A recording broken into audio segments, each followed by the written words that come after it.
Everybody turn your microphones on, please.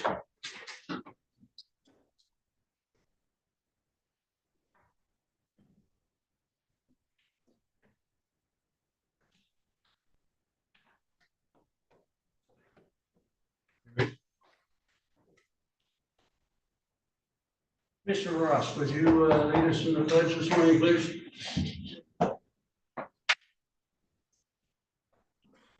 Pledge allegiance to the flag of the United States of America and to the republic for which it stands, one nation, under God, indivisible, with liberty and justice for all.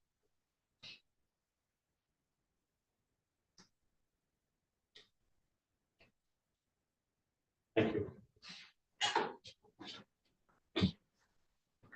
Roll call, please. Present. Commissioner O'Rourke, Present. Commissioner Rexroth, Present. Chairman Wessel, Here. Commissioner Ross, Here. Commissioner Allgaier, Yes. Commissioner Lautner, Present. all present. Thank you. At this time, we have public comment for any item on the agenda. If anybody would like to make any comment. If I could just for a second. I know on these candidates, questions are going to be asked and they generally go along the same lines and they're good questions. You guys are good at these things. You've been through it. Let me just pull this up because I got my. So anyways, there's going to be a new board come in. And they may have some different priorities. We haven't talked and such as that, but it's probably going to be a more conservative board. And so I would ask that you include within your questions, perhaps some inquiries along those lines, such as to find out, could they support, aid, and help explain the need for an effort to rein in the growth of government.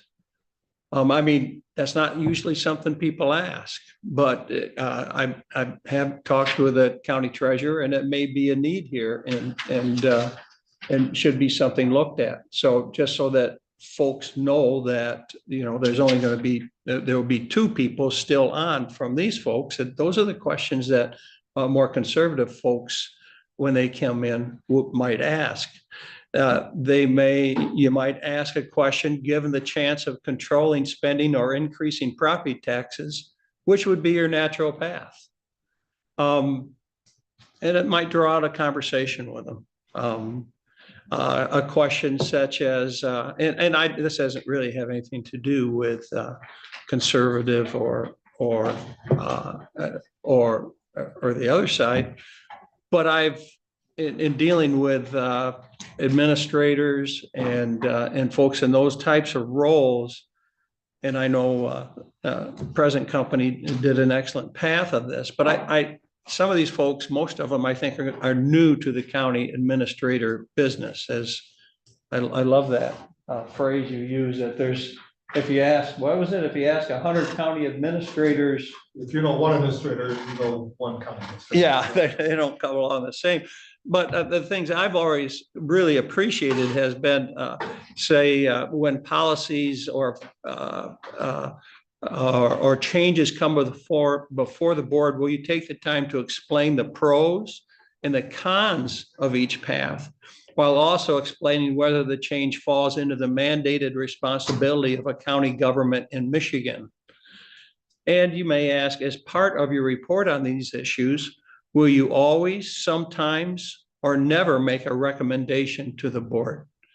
I've always appreciated administrators who actually do make a recommendation, but then still know their role and that it's only a recommendation, and their job is to go in whatever direction that the county government or local government sets. So those are my thoughts going into these interviews. And I'm sure they're all aware that there's going to be a changeover on the board, but this may help set an atmosphere for a different type of priority within the new board. Thank you. Any other public comment?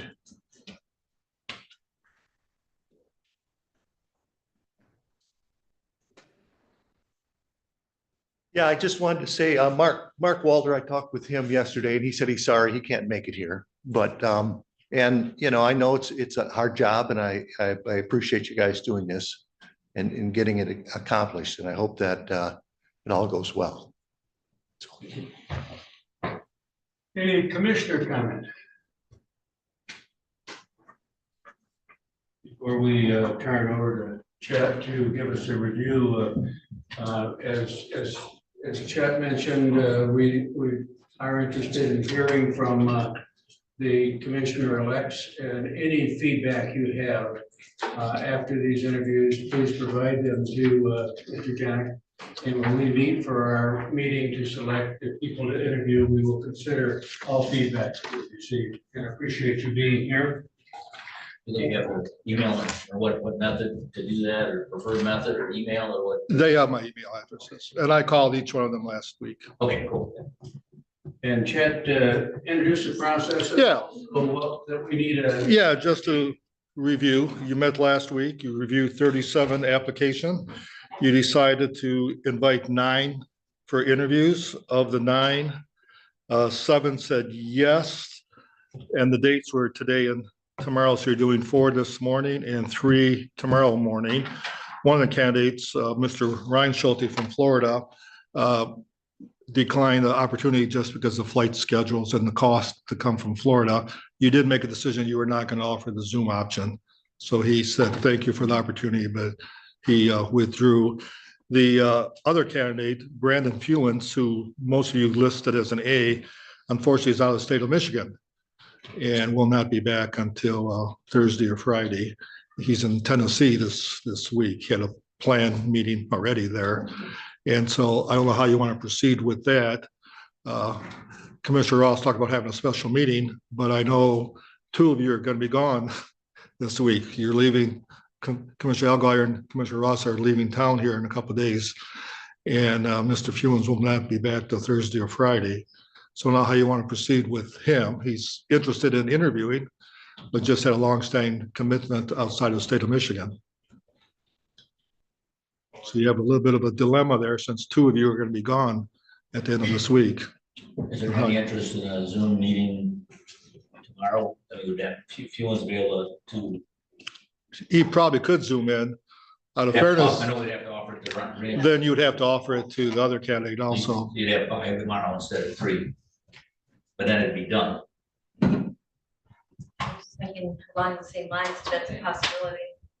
I can be here Thursday, I just can't be Friday, so it'll just be one person.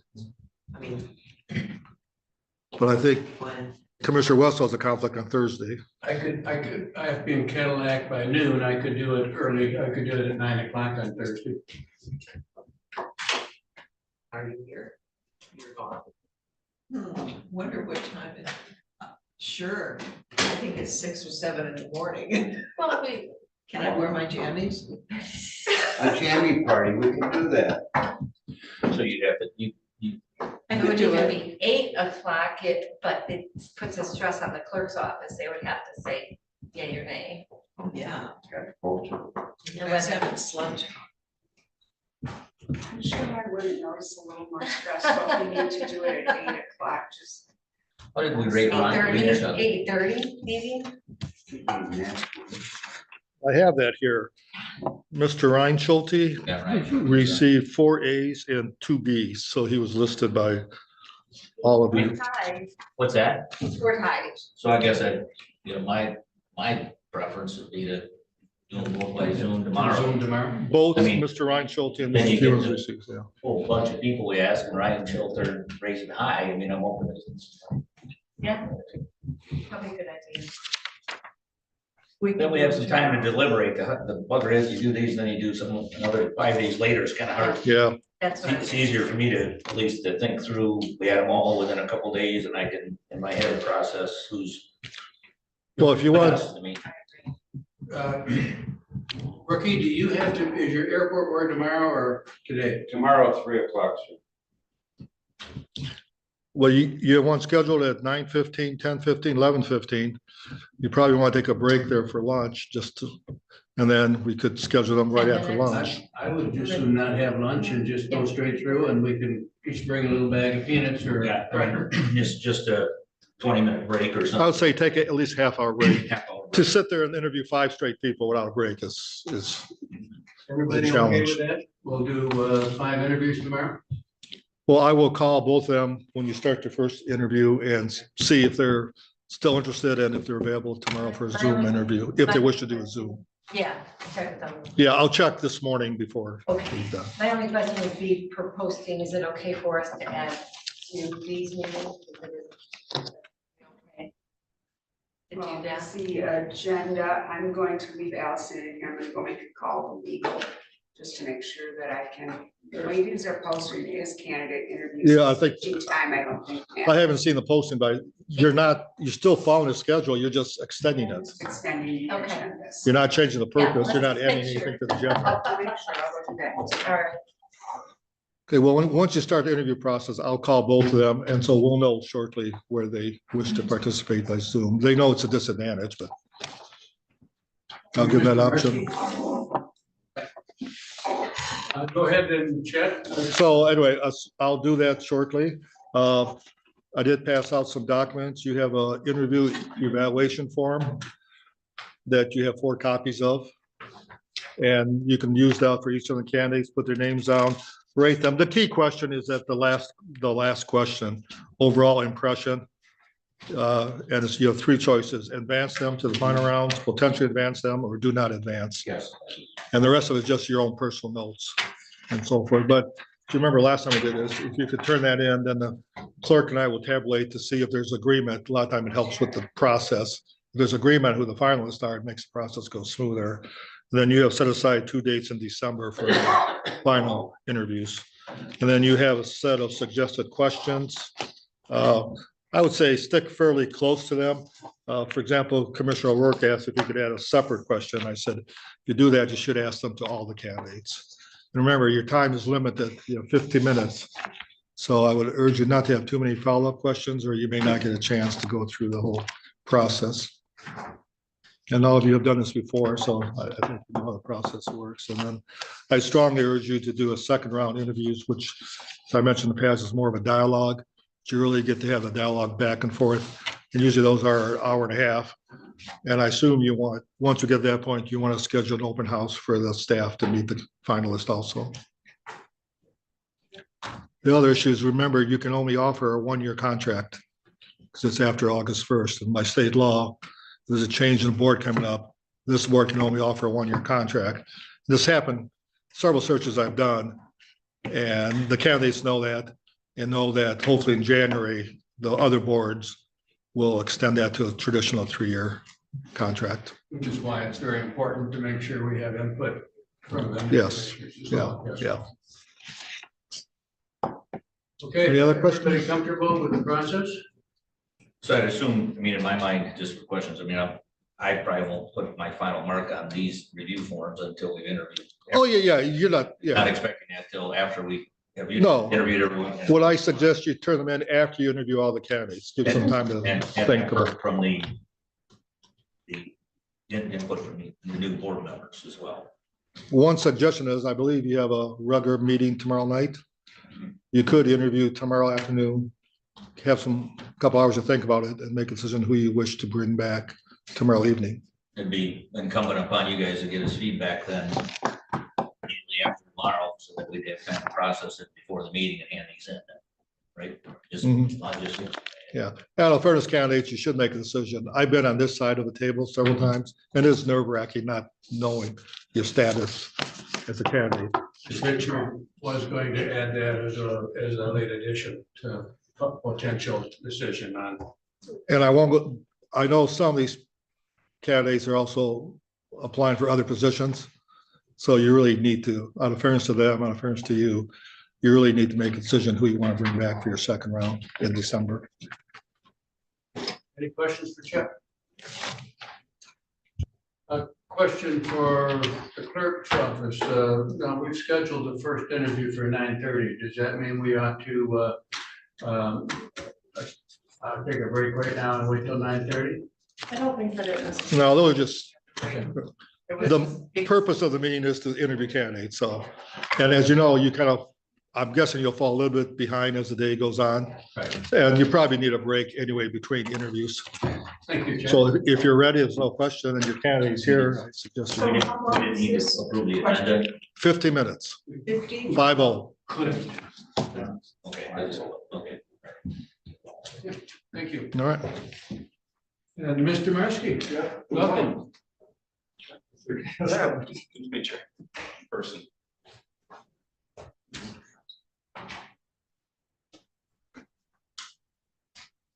Morning, everyone. Thank you for having me.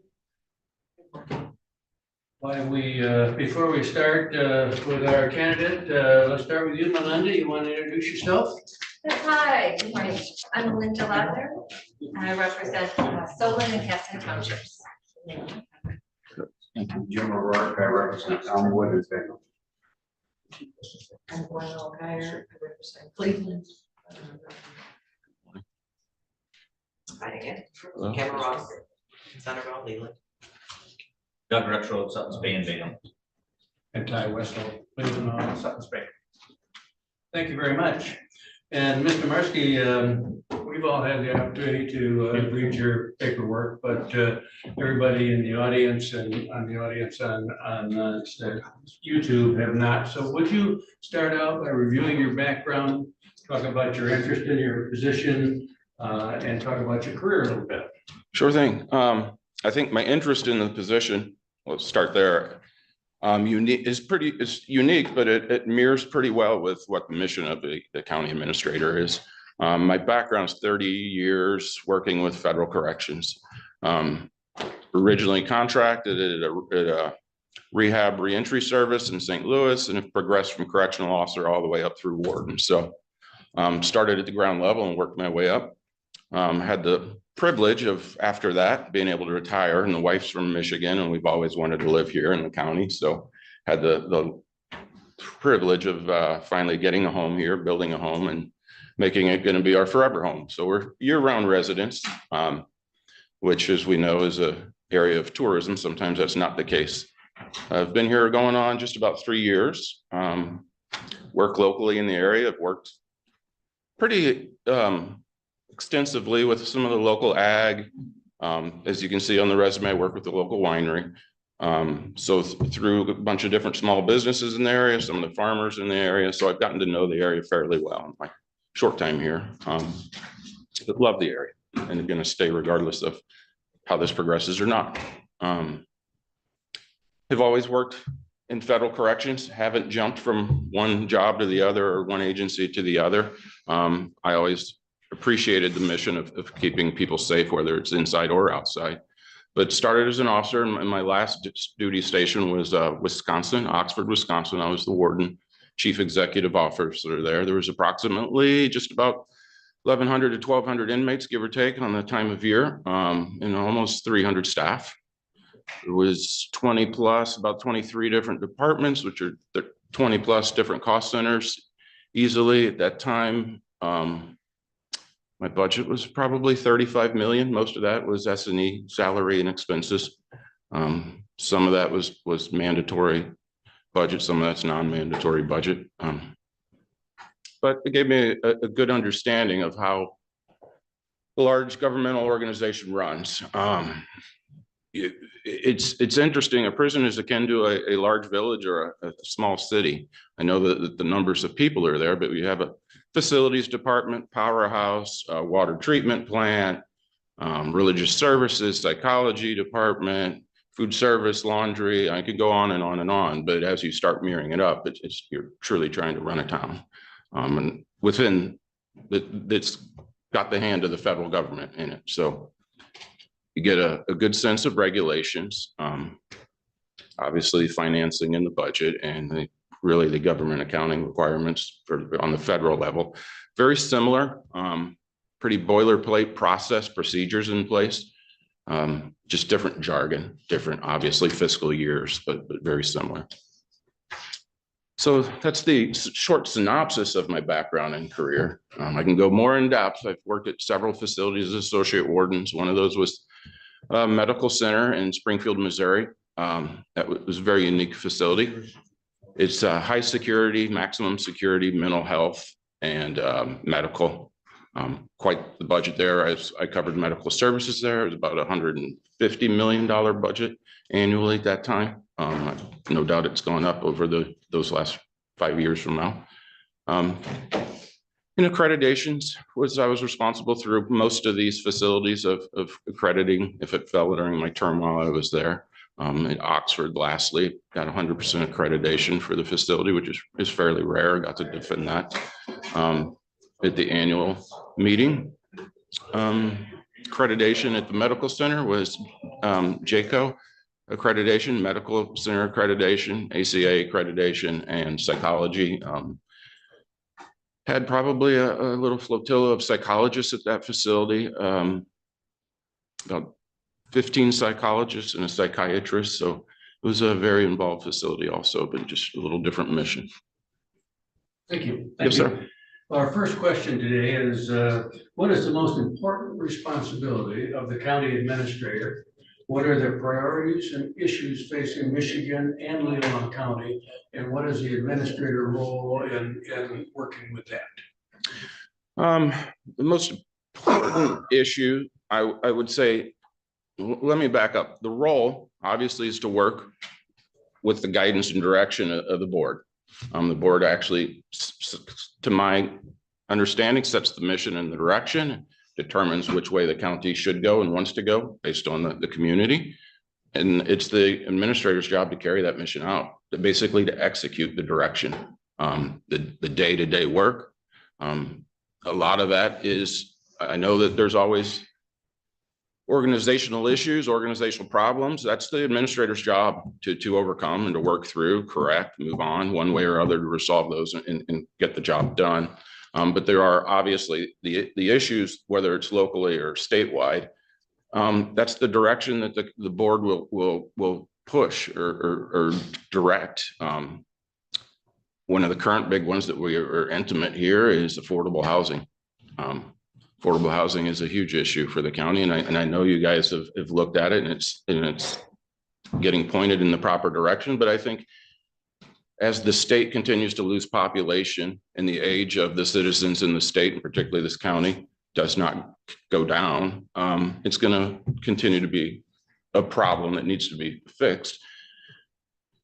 It's not a problem that made by anybody other than that's our population at the time, but it's something that we all see that's going to need to be addressed and continue to be addressed. So that's an example of, I think, what the county administrator's job is, but also in collaboration with the board.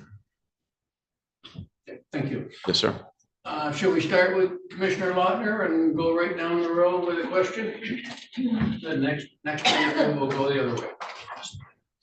Okay, well, I kind of have a couple of questions. One is a follow-up. So per your previous position, you named a lot of people that you worked with. Did you have higher firepower? Absolutely, yes. Okay.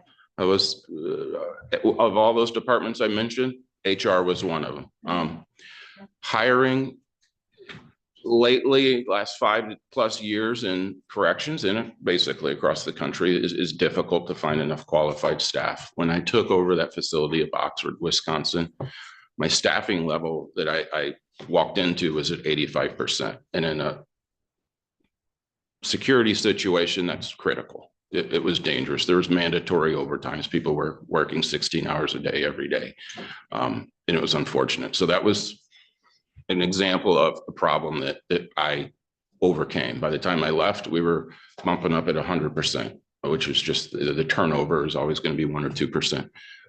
There was a couple of initiatives that I started to work through that and get it done, but it's just an example of a problem that an administrator's job is to address and overcome. Okay, it's the second question. And that was a follow-up. Yes, you can. Okay. My question would have been, understanding your role as administrator relative to the Board of Commissioners, which your opening question really got into, except that you touched on affordable housing. Mhm. So do you see that as a role of the Board of Commissioners to get involved in? Or are you saying that should it be the direction of the Board of Commissioners that you will pursue that? I think that there's a need to further understand the impetus of the problem, maybe. And that would be the administrator's job to a great extent to do the research and provide the board the background that they may want. But I think that there's issues or solutions that would take the board's assistance or agreement, whether it's zoning issues or whatever that may be, that there's a collaboration there, and then that it is the administrator's job, obviously, to assist the board and get information and do research and provide what they ask for, what they need. But I do see that as a larger issue that overlays a lot of stuff, whether it's zoning, whether it's school populations, all sorts of things. Yeah. Thank you. Commissioner Work.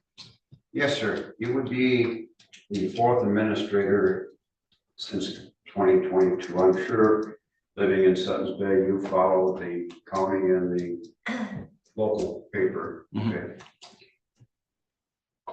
In the first 90 days or 6 months, 1 year, what would be your first and second priorities? We have issues such as we now have an HR department and we now have a finance department. I'm sure you've been following some of that. Mm-hmm. Absolutely. Where are you going to go? Yeah, good question. HR and finance, I think it's great that those departments are there. I think there are some smart moves as the county grows and the budget continues to increase. I think it's important to right size the government even to be able to get that job done. And obviously being local, I do monitor the budgets. I do pay attention. That's just kind of what I do, and read the papers. I think it's known that there's been a morale issue within the government, and partly I'm sure that associated with the turnover of the position that you identified. I can assure you that morale in prisons isn't always the highest. So it's something that I'm used to. It's something that I've addressed in my career. And to a great extent, that is being hands-on, getting involved, setting a level of expectation, holding people accountable and responsible. And you can do that with a glad hand. That the best way to do that is do that positively, retraining, continue to retraining, and you take every step you can to be successful on a positive way to do that. Sometimes that doesn't succeed, and you do, as you had mentioned earlier, did I have hiring, discipline, responsibility? Yes, sometimes there's a discipline route if people aren't adhering to their level of responsibility, but that's the long route. That has to be a very documented route, and after training and retraining. So I hope I answered the question thoroughly for you. Yes, sir. What is your opinion on stipends? I know it's been years since I worked in the federal prison system. That was Gamble in Panama. Actually, that was my first job getting into law enforcement. But there you go by the merits and passing tests and everything and getting promoted.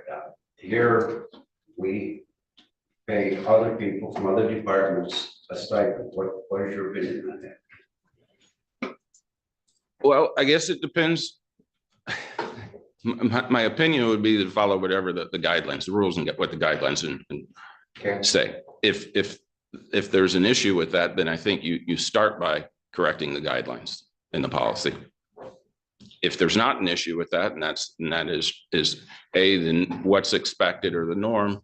You know, I don't think it's the administrator's role to change procedures ever without doing it formally. And then following through with that formal change. And I also don't think it's the administrator's job. There's past practice established. My experience is you tread lightly with changes like that, because then you wade into waters that will devolve into grievances and lawsuits. I don't have an issue. My experience is that stipends aren't the best route to go. but that's not the federal level. It is something I'd want to research, look into, but I explained how I would go about doing that, or how I think that the policies that allow for that would need to be reviewed and streamlined. But it's a board decision, agree? Absolutely. Thank you. Absolutely. May I interrupt 1 second? And I say that, but that's exactly what the change of policy and procedures. That's not my role to make the rules. I understand. So thank you. Yeah. County government is unique. The Board of Commissioners and other elected officials are co-employers, which occasionally leads to conflicts. Mhm. What type of relationship would you like to establish with the elected officials? And how would you resolve potential conflicts? So while you have maybe a third of this organization as direct reports, you've got a lot of elected officials that you have to get along with. So how would you approach that? And where? Yeah, honestly, I see that as in a work environment, in my experience, that work environment is the best thing to do is to be honest, upfront, forthright, regardless if they're direct reports or not. I've had many of work meetings and relationships with members of Congress and judges out of my job as public information officer, CEO. And it always needs to be professional. I have no doubt that everybody involved, whether they're direct reports or board of commissioners or any of the managers within the system, desires are what they think is best for the county. They may be different, but if they're honest, desires what's best for the county. And I can always work with people that have the best notion. Whether we disagree, we'll work through it, work around it.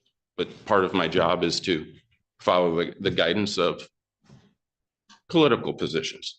And that is also part of the county office, whether it's the jail, the courthouse, the prosecuting, all the mandatory elected positions. Okay, thank you. Thank you. Kind of a follow-up. I'm Yes, ma'am. really interested in your leadership qualities, Mhm. and your management style, so relationships are very important to me. Could you provide a definition of what integrity means to you? And in terms of ethics, what standards are you unwilling to compromise? I'm unwilling to compromise on anything that's unethical, and how to define that is anything that's illegal, contrary to policy, contrary to just good demeanor also. I think that there's an expectation to constantly be professional. As an employee for the government for my entire career, my stakeholders or the citizens, I work for them. I work for even the inmates that I had and the staff. And I think it's constant to take the high road at all times, because it's not just a job. You're actually representing the people.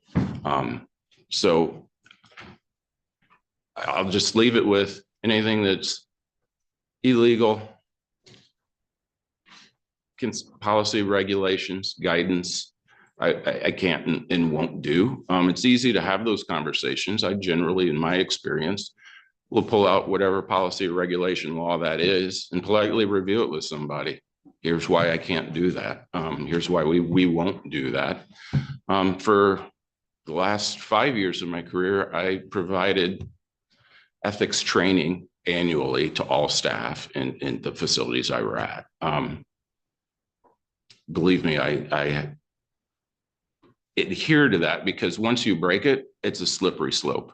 That's another example why in my agency, being security and high security in situations, we'd have regular background checks to make sure that somebody's not being coerced financially or otherwise. And I just see that as the example of always having to be the high road, because once you're no longer on the high road, you're off the road completely.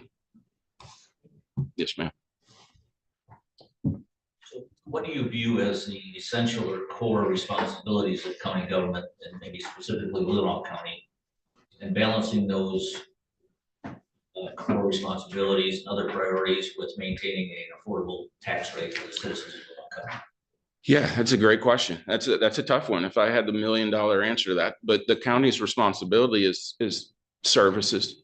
Truly, I see that is providing the organization and the service, whether it's senior services, whether it's the roads. I mean, it's a broad array of stuff, but it's the services that the people pay taxes for. We all pay taxes here. We all understand the rate of taxes here. And there's a level of expectation for those services.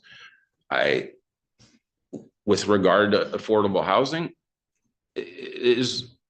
I don't think I speak out of turn to say that we are not seeing younger people move here because of the property costs here are difficult for somebody at that stage of their life to have the finances to be here.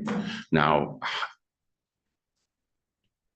we can continue on as a county as the way we are, or we can see that as maybe a future problem to point a guiding light and work towards. There's not a quick fix, I don't believe, on that issue. I think it's more of a direction to work towards. And in some townships and villages have done great work, whether it's the Airbnb issue and others. It's a way to try to start leveling that playing field down. I know that upsets other people. There's different factions, whether those people that own those properties or not.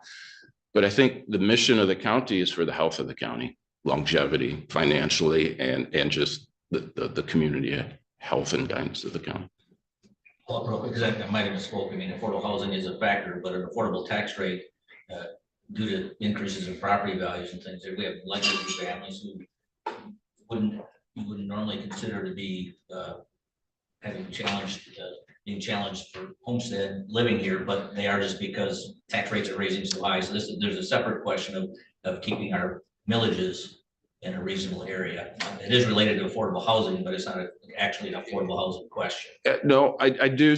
Yeah, I agree with you, but yeah, you're right. There is some overlap there because you can get taxed out of your property and that becomes an issue.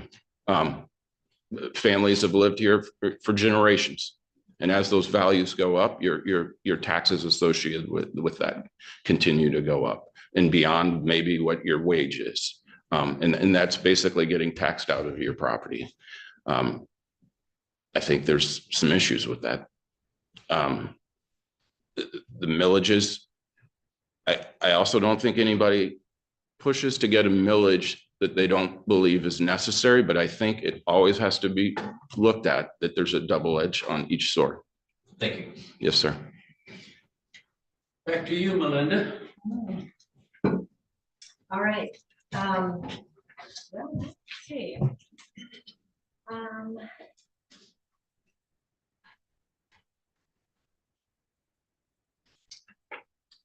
Spoke, if I remember right, in your interview, I'll touch on this one. Mhm. How do you effectively keep the public and the media appraised of county issues? I currently, obviously, we use the paper. We use releases, press releases. For several years, I was a public information officer at the agency when I worked at Federal Correctional in Danbury, Connecticut. And there was quite the transition there that we changed that prison from a female facility to a male facility. From a FEMA to a female corrections facility to a male. So and had to relocate all the female inmates, Gotcha.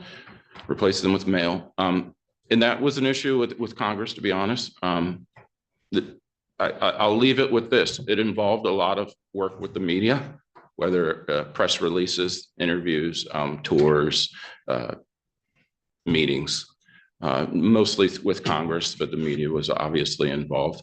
But generally through releases, publications, whether it's the news or the website, would be the best way. The other is to be out and about, attending other meetings, attending events in the community, to just get the word out.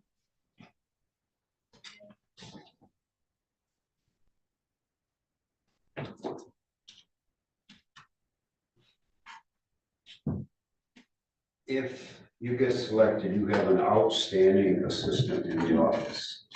You're gonna have to do FOIA, the postings and the clerks. You have a real good team to work with. How are you gonna handle your first week? Are you gonna call them in, you're gonna go knock on their door? Are you just gonna, tell me what, how do you? That's a good question. I've always, in my role, I've always had an open door policy. But that's not the first week's job. The first week for me, and it's actually in my line of work was daily job was to walk around. Management by walking around. Basically go meet with them in their environment.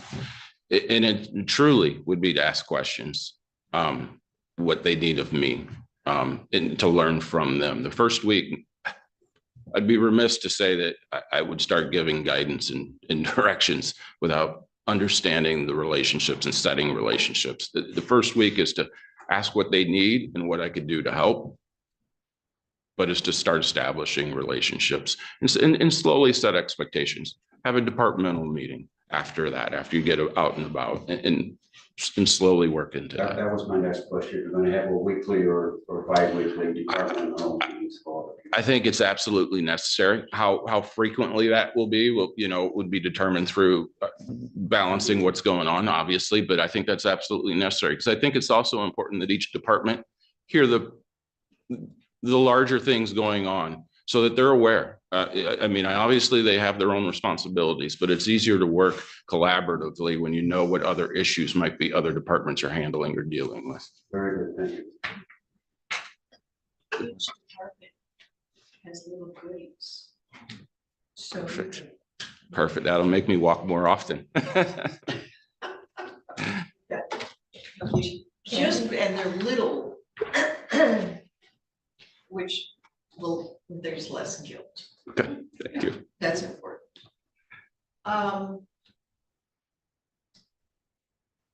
You would have oversight responsibility should you have or take this job for the county budget.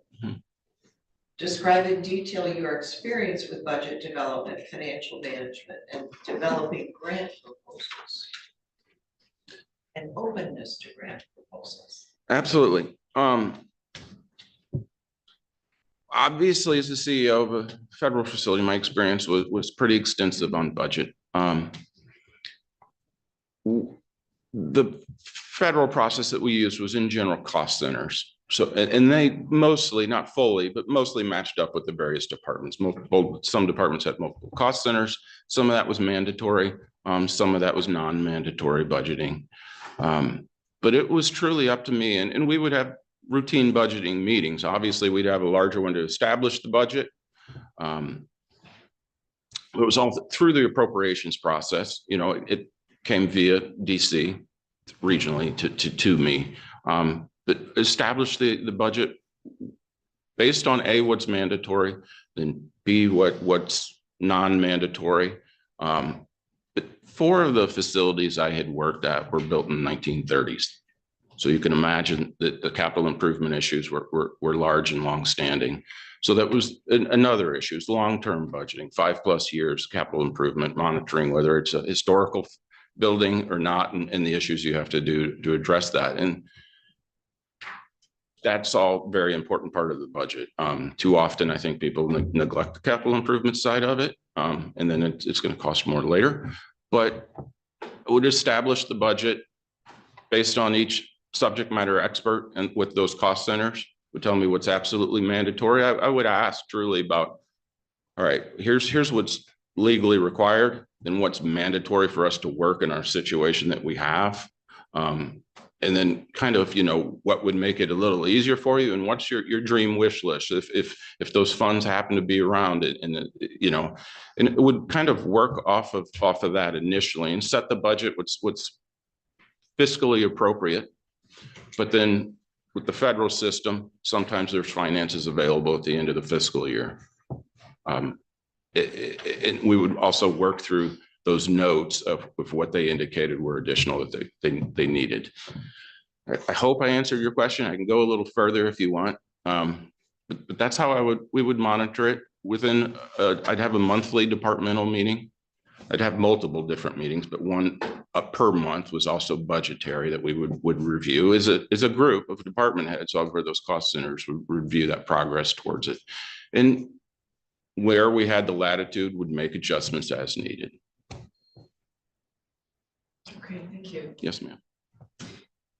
Describe for us a little bit about your way that you effectively relate to others, whether they're elected officials, other key leaders within the community. And we had like an example of how you built collaborative partnerships in your past roles. Sure.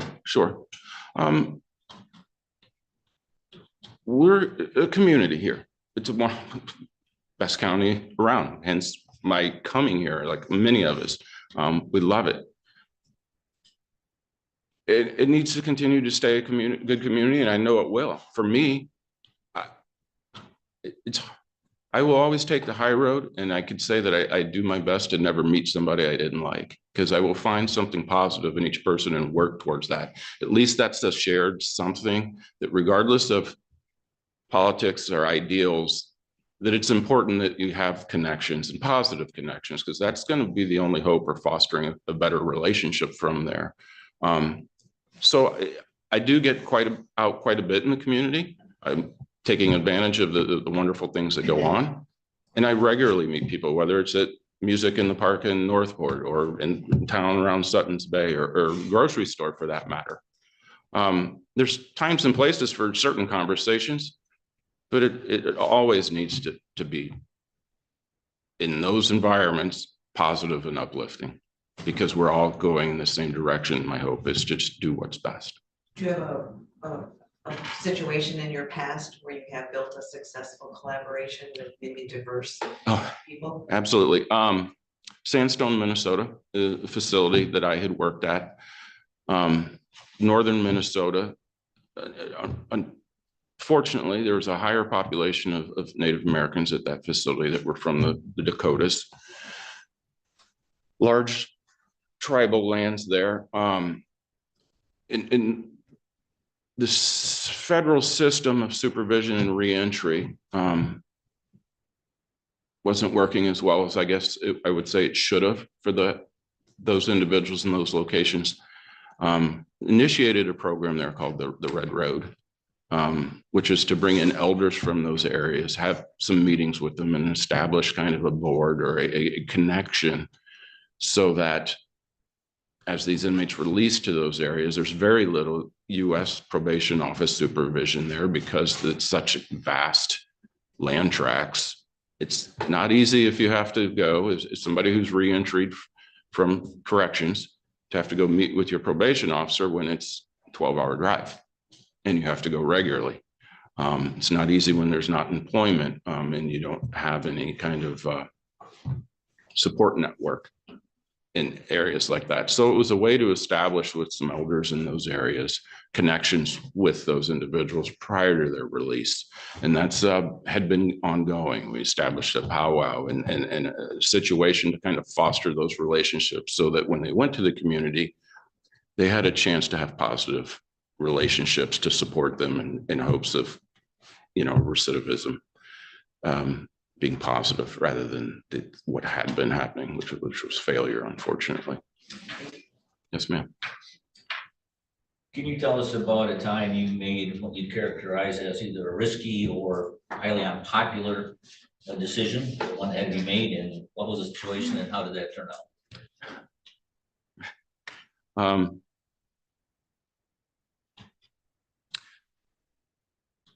As a leader, some some decisions will be unpopular. You do your best to deliver them the best way you can. In Oxford, Wisconsin, as a CEO warden there, is unfortunately when COVID came about, there's not a person on the planet that appreciated that situation one way or other. Some people have different beliefs on it, whatever, it doesn't matter to me. I had the guidance of the federal government on mandates of what needed to be done in a correctional environment. Believe me that what went on and had to be done in an environment like that, close-knit, high stress, lethal environment was not popular. But there's certain points when it's a mission. You know, usually if it's just bad news, you sell it, you serve it as nicely and well as you can, you foster it, you help it. But there's other times when it's more emergent. It's the mission, time to get on board, and this is what we have to do. So it kind of depends on the situation. But yes, there's been times that I have to deliver that news positively and negatively. Thank you. Yes, sir. Now, we haven't asked all the questions. We don't have to go in a row, but anybody have any other questions from our list that you'd like to ask at this time? Yes. Yeah, we had an interesting one come up this morning that we've kind of touched on a little bit today, but perhaps you could expand upon it. If you could expand upon, how would you help us rein in unnecessary spending in the county, or perhaps even what some say is out of control spending in the county? How do you rein it in? I would do kind of some line item budgeting to see where identify, make sure that which areas need to be addressed, which is been either frivolent or not spending, and establish, basically hold that person accountable, establish the budget. I would adjust the budget too, if necessary. If they don't have the budget to spend, they ought not be spending, or it becomes a legal issue. It'd be a quick way to do it if it's egregious. But that budget is prepared by the administrator and approved by the board. So to a great extent, it would be to work with the board to make sure that what's approved is what's necessary, what's appropriate. So that's some of that is with regard to the board, but procuring items or procurements need to be legal and appropriate with the guidelines. So, you know, if it needs to be retraining for a department head that has a budget, whether they're procuring things that aren't quite as necessary or that weren't quite budgeted or line itemed, you'd address it. You know, my hope is that communication would fix it, or retraining would fix it. And there's a level that you would continue with if you need to. I hope that answers it. Yes, certainly. So did you prepare, you worked with a team probably? Did you have a financial department you worked with? I did have a financial department. I mean, I leaned on them for some of the technical aspects of it, but I had the experience and the knowledge and the relationships with the cost centers to know which ones needed what more, and to determine more of the longevity of this department. We're going to get X amount of more inmates. We're going to need to buy more clothing. And so just the moving parts for the facility and outside the facility that we're going to change our needs. So did you work with unions? Did you Regularly, have unions? AFGE, Yeah. American Federal Government Employees Union, regularly. Had to renegotiate the entire local union agreement at Sandstone when the national had lapsed, and that was quite the lengthy process. But yeah, it's a process. I'd like to ask about this board worked very well together on meeting the mandated responsibilities. So, Absolutely. I think our differences have always been oftentimes on when they go beyond the mandated. What's your understanding of the mandated responsibilities of county government? And then what's your view on those things we might do, but we don't have to do? And how would you determine, what advice for you would you give us on how to determine if we deliver on something that's not mandated? So That was I'm sorry I asked that. yeah, no, that's okay. I just don't want to miss a piece as I work through a lengthy answer. Appreciate that. Thank you. Yeah, the mandated, the requirement is to ensure that what's mandated is providing effective service. If the service is being provided effectively, then you would met the mandate. If the service is not providing effectively, then I think it needs to be reviewed to see whether that threshold of funding needs to increase to meet that mandate. Or if the service is being wasted because it's too much, that one way or other is to evaluate what we determine or define as effective service. And are we meeting that or are we exceeding that? If we're exceeding that, that's fine if that's what the board wants, but maybe it's more appropriate to hold those finances if it's not necessary. The other is to move on to non-mandatory. I think there's a few things, Parks and Rec. I think it's, the guidance truly should come from the community. What is the community, direction, or what do they find important to determine what those non-mandatory funding issues are? But there's also other departments that that we want to keep running, that there's at least a minimum financing to keep those non-mandatory issues funding. But if you want to, there's initiatives, that's where I would say some non-mandatory things, initiatives to be funded. But I think some of that guidance is the connections with the community, whether it's surveys with the community, feedback from the community, to kind of find some guidance and direction. Thank you. Yes, sir. Yes, Quinn. If you were to ask your current and or former staff how, I'll X out current, former staff, how approachable you are, what would they say? I'd say they would say very approachable. I had a regularly open door policy, truly open door policy. I think the communication I would get, particularly from the line staff,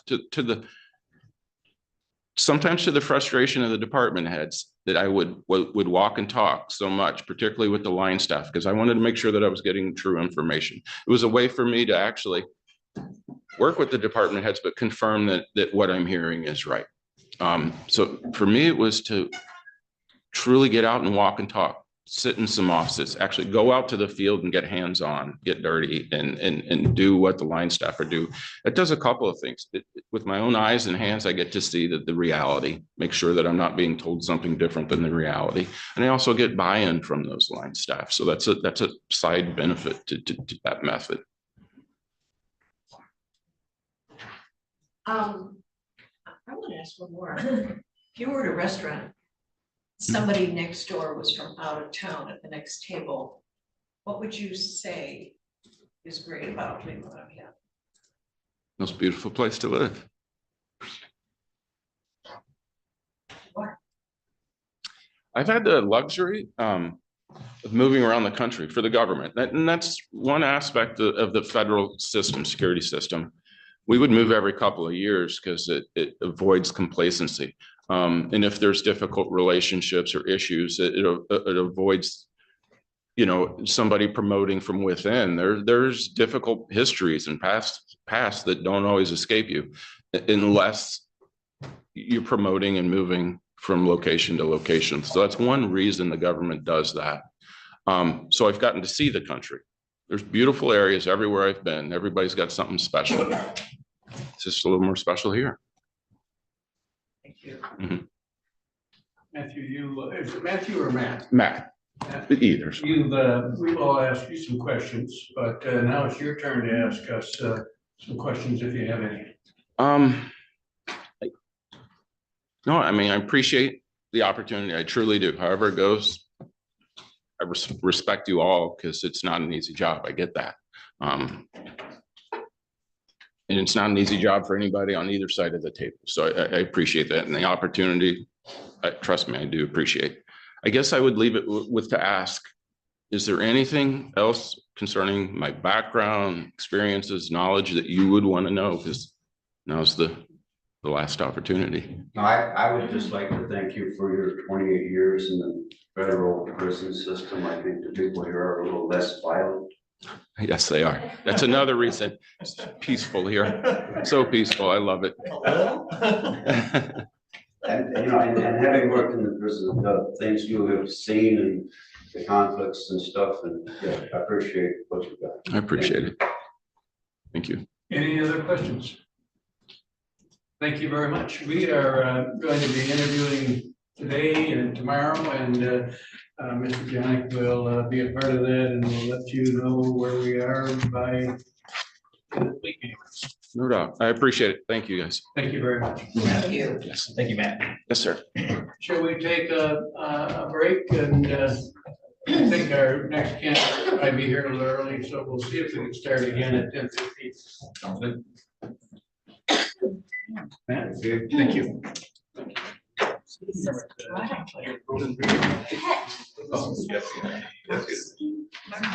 I think that's how. Thank you.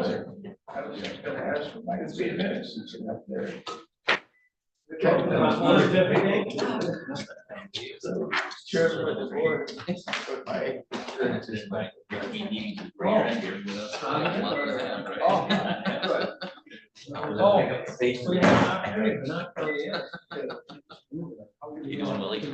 Hey,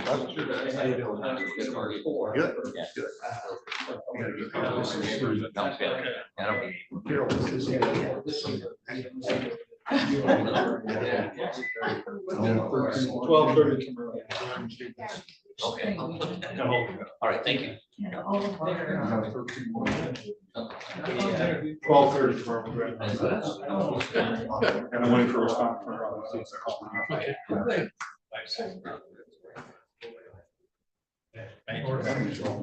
How are you today? Good? That's true. Very nice. I know they're on Tuesday nights now for the rest of this rich package, she said. But it's nice that she doesn't feel like she has to go down there on the weekends. When she's here for that. She going to be? Yeah. Never looked at it.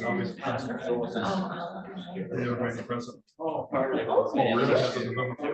happened to that nice little short guy? He's revised president, but stayed on the fact. And he announced it like. Oh, I didn't know Dave was that. right. I think it was the former president of national. Yeah. Every 2 years. Yeah. Interesting. I didn't know that. I'll look for it. You look for her. Yeah, Tuesdays is great. I know. TV controls. I can't remember who's the ring tomorrow. Well, Weston's good. Yeah, she said the last game they were having was a blowout, so they all left at halftime.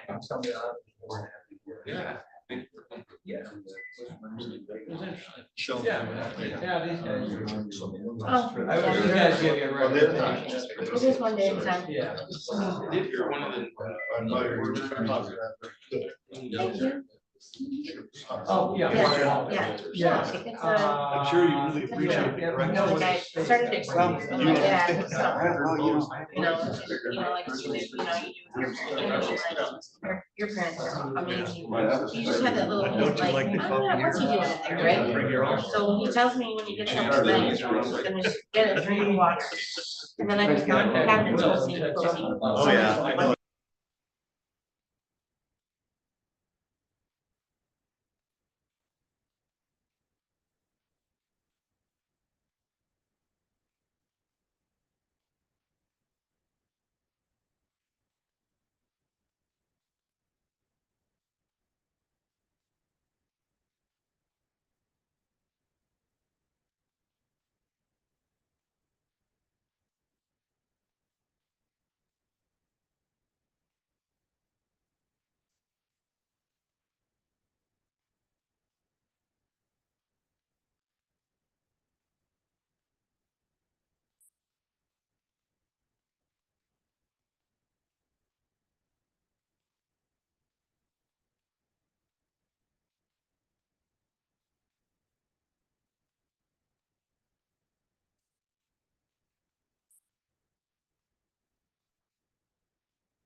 And I said, I like line up like sandwiches like this. So it's kind of like somebody with dementia, but also a toddler. You should go, he goes, I want a chicken quesadilla. Okay, so I give him a chicken quesadilla with some french fries, and he takes the quesadilla and gives it to the dog before I can even catch him. Yeah. And then he gets up, oh, yeah, because it was Saturday before I was coming here. I said, what are you doing? Well, I didn't want that, so I want something else. So he finds like tortilla strips that you put on Mexican salads, like look like croutons. He just opens them and just starts eating them. I said, is that what you want? Yeah, that's all I want. She didn't understand. Okay. So it's like the top, like how they like, come here, Chevy, it's like a drive. Yes. 70-pound 2-year-old. 190, yes. Yes. Yes. But then I'll have wonderful moments where like when we first go to sleep or when we first wake up, where it's him. Yep. And it breaks my heart. I mean, it fills my heart, but then it also, so like I was just telling them that when he gets up in the middle of the night, to go to the bathroom or to get a drink, if I don't tell him to leave the door open, turns the light on in the bathroom and starts going through the cupboards. And I come in and I go, what are you looking for? I don't know. I'm just looking. Okay. And he just came for a drink of water. So now I'm just back to him for that. And he goes, okay. And then back to bed all night long. All night long. So yeah. So I'm gonna try and do at least 3 days here. But like I'm just exhausted. I mean, yeah, I'm exhausted. Right. And he decided he wanted to switch beds. So that'll probably be my update, switch sides. Well, now he just encroaches me on his side instead of staying on my side that was there, he just kind of wiggles himself over, that was this morning. He's like, good morning. And I'm like, hi, and I'm like this, like a toddler, right? By the time, like the other hand hits your face, with sideways, yeah. He goes, I just don't know about these covers. I'm like, you pulled them all the way over. No, I wouldn't do that. I mean, that's like old, like now, And then he walked in this morning, when I was in the shower, because I won't put this on. And he goes, am I supposed to say something right now to you? What a crew. I said, yes. You asked me if I need help telling them. He goes, do you? I Yes, yeah. said, but anytime, like if I was in the shop, he'd walk in, he's like, do you need help tying them up? Are you ready? Yeah.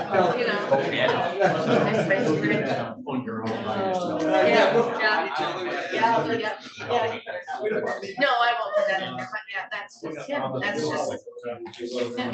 Yeah. And then this morning, physical therapy was coming for 9 a.m. He's like, why? I said, well, your right arm and right leg are breathing very well. Yeah, that'll be fine. It's yours. Thank you. Yours is pretty red. Oh, my God. So somebody's, Morgan's there this morning, but then his brother's coming at noon, so. And it's kind of nice having, his family really want to come and sit with them. Oh, we almost lost them, yeah. They want to spend time with them. Huge. Yeah, I really have to go.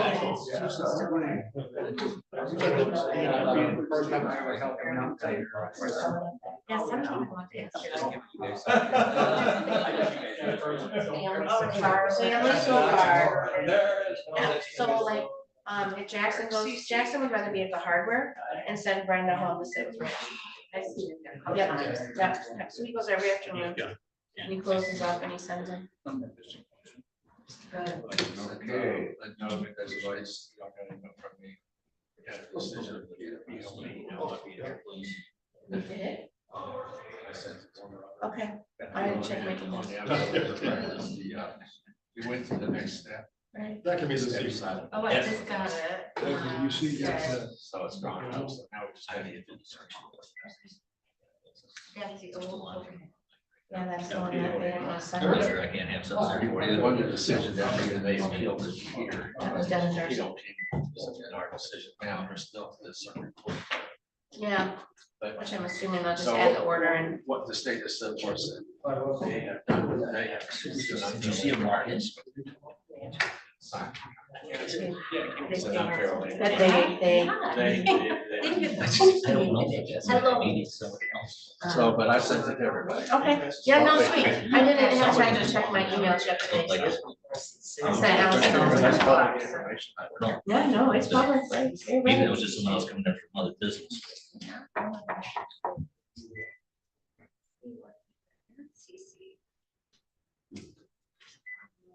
It's pretty, I love short and sweet. His Department of Health. Emergency Management. Department of Health. So what do you do in COVID? Yeah, Wow, that's a question. he's with emergency management He was. during that time. Yeah, that's gonna be a good question, yeah. What's that? The Well, we didn't Department of ask Health, that I'm gonna one, say, the what did you first do in one. COVID? But see, our previous guy would have, I mean, everybody. Oh, yeah. Right? Wow. Oh my gosh, I'm watching the funniest reels on Facebook and they're teachers. So it's hello teacher hotline, and they'll ask this teacher how to pronounce this name. You know, and it's just really funny. The one was Coro. It was like coronavirus, but Cora. Oh, so she's going into preschool? Yeah, so she was born during the pandemic. Yeah, I understand. And the other one was, there was like coronavirus and immunization or something. Those, but there was a lot of funny ones, just like,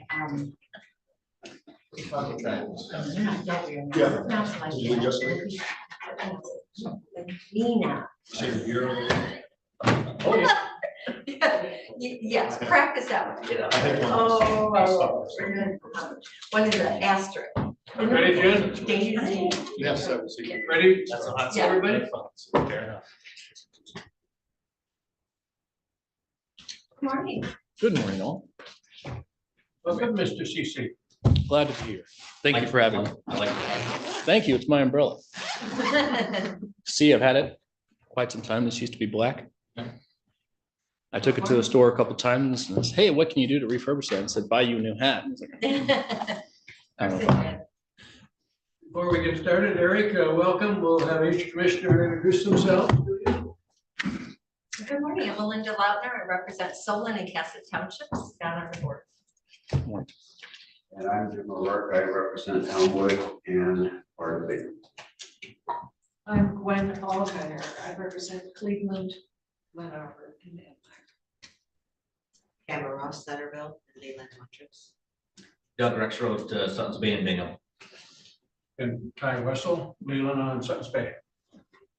Good morning, all of you. Thank you for having me. I'm Eric Sacy. I'm glad to be here. We have looked at your resume and know a little bit about you, but the audience watching online and out here have not. So we'd like to start out by having you introduce yourself, talk about your interests, talk about your career, what brings you here, and your understanding of the opportunity. Okay. Well, I have had a career in Illinois as a emergency management agency director and a public health administrator. I have my bachelor's degree in political science and wanted to do public service after that. So I moved back home from college and served in my local community for 10 years. During my time as the EMA director, I also worked for the health department as the director of public health emergency preparedness. So I was all things preparedness and disasters for a long time, which really forced me to broaden my knowledge because I need to know how any and all agencies, government or non-government, work during disasters, what their roles were, what their strengths and weaknesses were, so on and so forth. And then I became the public health administrator for Iroquois County as well. And I got into more grants. I was already doing grants administration, but I had to do more of that. And I got into supervising and so on and so forth. I'm looking to broaden my scope by moving into more government administration. And I've been to Leelanau County before. It's utterly gorgeous, so I'm excited for this opportunity. I'm looking to hopefully move my career to Michigan, bring my family to Michigan. We love it here. And hopefully broaden my scope and be of service. I have a passion for public service, and that's what I would like to do. What is the most important responsibility of the county administrator? And what are your priorities and issues facing, or what are the priorities and issues facing Michigan government and county government? And how does that relate to your position? Most highest priority for a county administrator for, say, Leelanau County, I imagine would be being transparent and responding to the Board of Commissioners and the taxpayers. You need to make sure that we are always mindful of that every dollar we spend is taxpayer money, and that every service that we do needs to be somehow for the community. If we lose sight of that in our day-to-day activities, then we need to reevaluate. And the second part of your question was responsibility in terms of state government. Sorry? Priorities and issues relating to state and local government. Excuse me.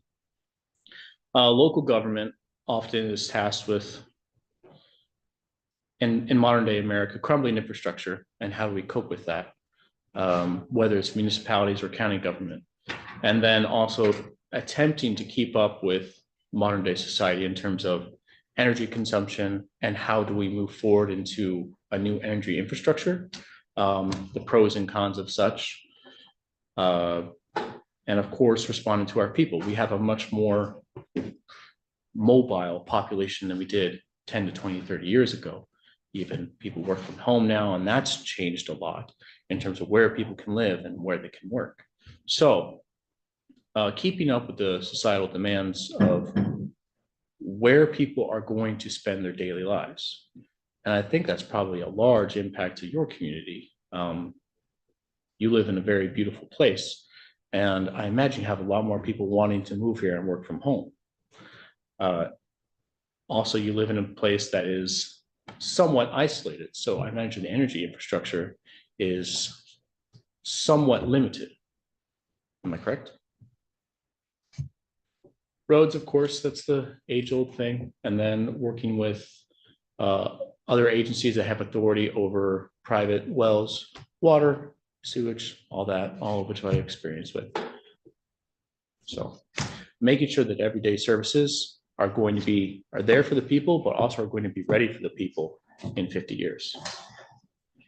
We all have some questions that we're trying to ask all of the candidates similar questions, but we have a special question for you because we did do our homework and know that you have been dismissed or are leaving Iroquois Public Health Department, and we'd like to give you the opportunity to speak to that. Thank you for the opportunity. I've been dismissed from Iroquois County Public Health Department at no cause, no fault. Here's a letter proving that. I'll leave that with you guys. It was really just personality conflicts. Most health departments in our country have come off a very tumultuous time. And I took over as the administrator just because I had been there. I was one of the longest employees there. The previous administrator retired under duress. Currently undergoing a legal battle with that. So I decided to step up to the plate, be of service, but still a tumultuous place. So there was personality conflicts and some complaints made against me. Nothing that was actually actionable, but the board decided with a split vote to terminate my contract early. So with 90 business day notice, and this occurred back in July.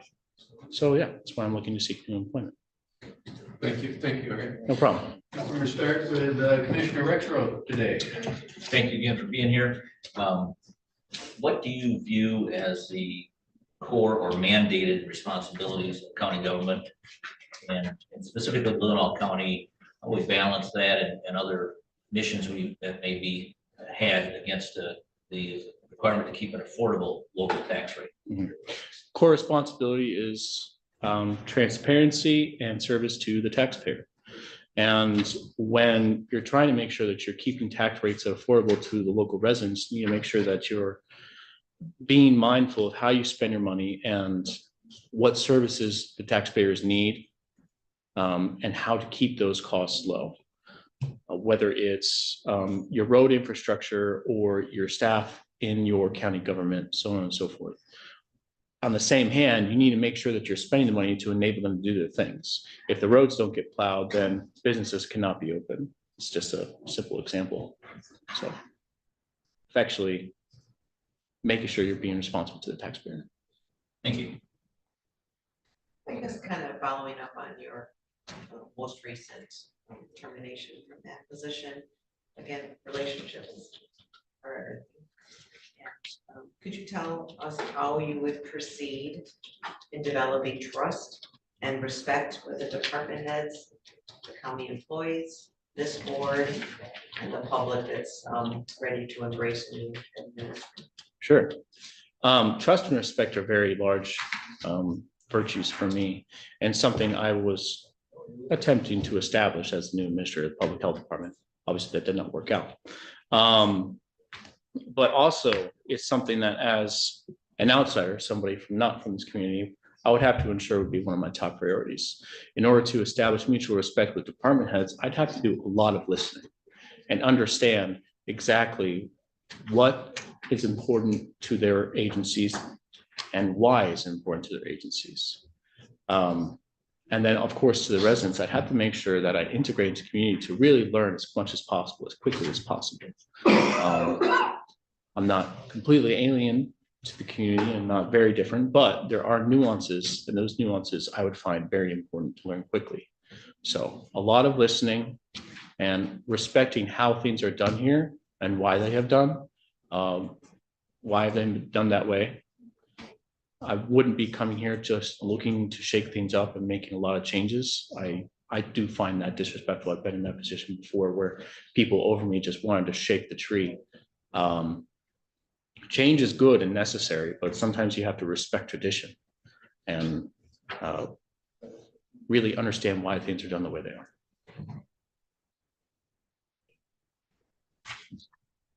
This is a challenging position. There are a lot of challenges, but one of them is that you have to work with a board. You have to work with elected officials, and their people report to them. We do have common policies. So you have elected officials that they're your coworkers. And you have a relationship with them. You're working with the board, you've got your own direct reports and people who work for you. How would you manage all that? And especially manage the relationship with the elected officials? I have a lot of experience with that. When I was director of emergency management agency, my technical boss was the county board chairman, but I had to be respondent to the entire county board, which at one point was 20 individuals. Whatever their concerns were, I had to address with all haste. And then as the administrator of the health department, I reported to the Board of Health, but at the same time, which was an appointed board, but it was appointed by the county board. So I had to make sure that I was once again responded to two boards at the same time, making monthly reports to both boards and answered in all questions and looked into any problems or perceived problems that were brought up to my attention. And then working with the elected officials, say treasurer, clerk, so on and so forth. I did that on a daily basis as well. There needs to once again be mutual respect, understanding of where my authority begins and ends, their authority begins, responsibility, so on and so forth, and respecting their authority and responsibilities in those areas and seeing how I can help them in any way possible. My pleasure.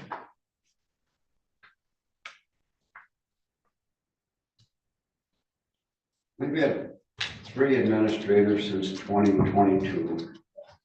And obviously getting terminated by a board, that's probably a learning experience. And, you know, you take away from that you have to stick to your guns and you got to push what you believe in. You do the same here. If I come up and you believe what's right and you got division between the boards, would you be able to stand up to that? Yes. when Googling me and research, you probably found public comments despairing me. And you notice I never responded. I'm very professional in the face of criticism, and I also always speak my mind professionally. There are times where my opinion is not needed, especially in a county administrator position. The opinion that matters is the elected officials. And there are times where I do need to provide some professional input. I have no problem standing up for what is right and good. During my time as a public health administrator, I stood up for the employees that were looked down upon and bullied by the others. And some of that is what caused the disparity there. So I have no regrets, and Great, thank you. Wouldn't have a What, problem. what would you do in your first week? I would meet with every department head, probably in their own space, so I could learn as much as possible. I need to be able to, back to working with the department heads, I need to be able to learn as much about them and their roles, so that way I can best assist them and know what they can do and how I can help them. What's your opinion of follow-up or monthly meetings or weekly meetings among department heads? I find routine meetings beneficial. It is possible to have too many of them. If there's anyone who's aware of that right now, this board is aware of that, so. It is possible to have too many meetings. However, the lack of routine meetings leads to non-effectual communication. So you do need to have those routine meetings. And then even if it's 10 minutes, if everyone has a chance to sit around the table and go over their agendas, initiatives, whatever's happening to them that week or that month, depending on what level of staff is meeting, you need to do it and then move on with your day. It's good for not only administration, but it's also good for everybody else in the hierarchy. They need to understand what the direction is, and then administration needs to know what's happening to the people with boots on the ground every day, or else they can't make effective decisions. Thank you. So in your previous positions, did you have hire and fire power? Yes. And did you, were you involved in the budget process for those departments? Yes. For Iroquois County EMA, I created the budget every year and submitted it to the county board, who then did whatever they wanted with it, and then it moved on. And then I was responsible for maintaining that budget every year, submitting for grants, doing grant applications and claims reports and closeouts, and submitting information to the county finance office for the annual audit. And the same thing with the health department, only on a much bigger scale. I created the budget and then submitted it before my board of health. And after it was approved, it had to go before the county board. So there's a double layer of approval, and also submitted for a tax levy request. So it's another side of budgeting with the county board. And then I kept that budget, and I have a 10-year track record of ending every fiscal year under budget. Okay, thank you. A follow-up to the budget question, did you take a look at our audit online, and do you have some observations about the county's finances and the year-end audit? I'm sorry, I did not have a chance to look at your audit. I did read that Leelanau County focus has been on repairing some financial issues. And I did also read that you guys have made some progress in that. I applaud you for that. Reading that, I understand that the county's finances is probably one of the utmost priorities for this board, which I entirely understand. I think I'd be able to help and tackle that issue. Other questions? Sure. Can you tell us a time when you, in your professional capacity, made what you'd consider a risky or very unpopular decision, and how that worked out? Just tell us a story about that, your experience, what happened. Well, during the pandemic, I was, for both of my jobs, emergency management agency and director of public health emergency preparedness, I was responsible for a number of things. But when vaccines came out, I was the one that was responsible for going to pick up the first doses of vaccine and getting them to our community. And then contacting the eligible groups that could first receive the vaccine and getting them to a central location to receive their doses. And the vaccine obviously was nationally quite controversial. And I stand by what I did. I literally drove and picked up the vaccines. I brought them and I signed people up. I called them individually and put them on a list and organized the staff to do the assembly line of vaccines, of point of dispensing. Regardless of what individuals' opinions about vaccines were, that was my assigned job, and I was excited to do it. It's not often that in public health emergency preparedness, you actually get the chance to put your plans, your emergency operation plans into action, and we finally did. So while it was a terrible situation, it was a great opportunity for us to learn and to serve. So, and then within 3 months of the first doses going out, our elderly community stopped dying off. So there are definitely pros and cons to vaccines, but we were able to stop the bloodletting very quickly. I was proud of that. Thank you. So again, a small community, and I'd like to know a little bit more about how you effectively relate and work with, all the key players, us as elected officials, key leaders in the community, organizations that we are proud of. And if you could give me an example of a situation where you built collaborative partnerships that you're proud of. Gladly. First of all, I come from a small community. Iroquois County is where I was born and raised. And it's where I have 10 years of experience in government work. It is a county of approximately 1,100 square miles with a population under 30,000. So corn, a lot of corn, and occasionally soybeans, and then you get more corn after that. However, it's what we are proud of. And I thrive in small communities. I'm happy to visit cities and then go home to my small community. I'm very proud of being able to create collaborative work groups during disasters. During my time as Director of Emergency Management Agency for Iroquois County, we have a number of smaller incidents, but the 3 standout incidents was 3 major floods in 2015, and then New Year 2015, 2016, and once again in 2018. There are some areas in Iroquois County that are in floodplains that have flooded for a very long time, but these 3 floods were major, hit a lot of residential areas, and there had to be a collaborative response to that, whether it was the emergency responders or the hospital or public transportation, just trying to get in and around the area because multiple US and state routes were closed. And then trying to get the people to recover from that, not just the residents, but also the businesses.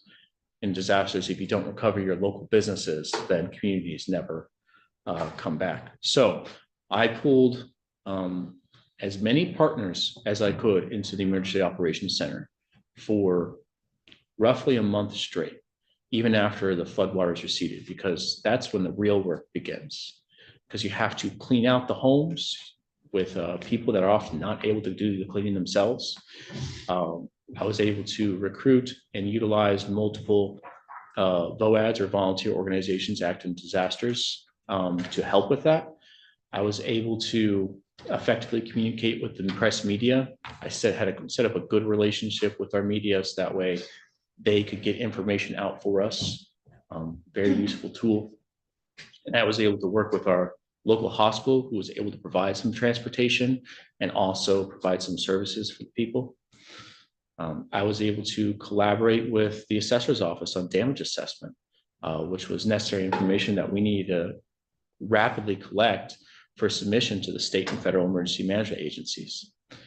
And then outside of the residences, I was able to work with a local nonprofit agency called Iroquois County Long-Term Recovery Committee.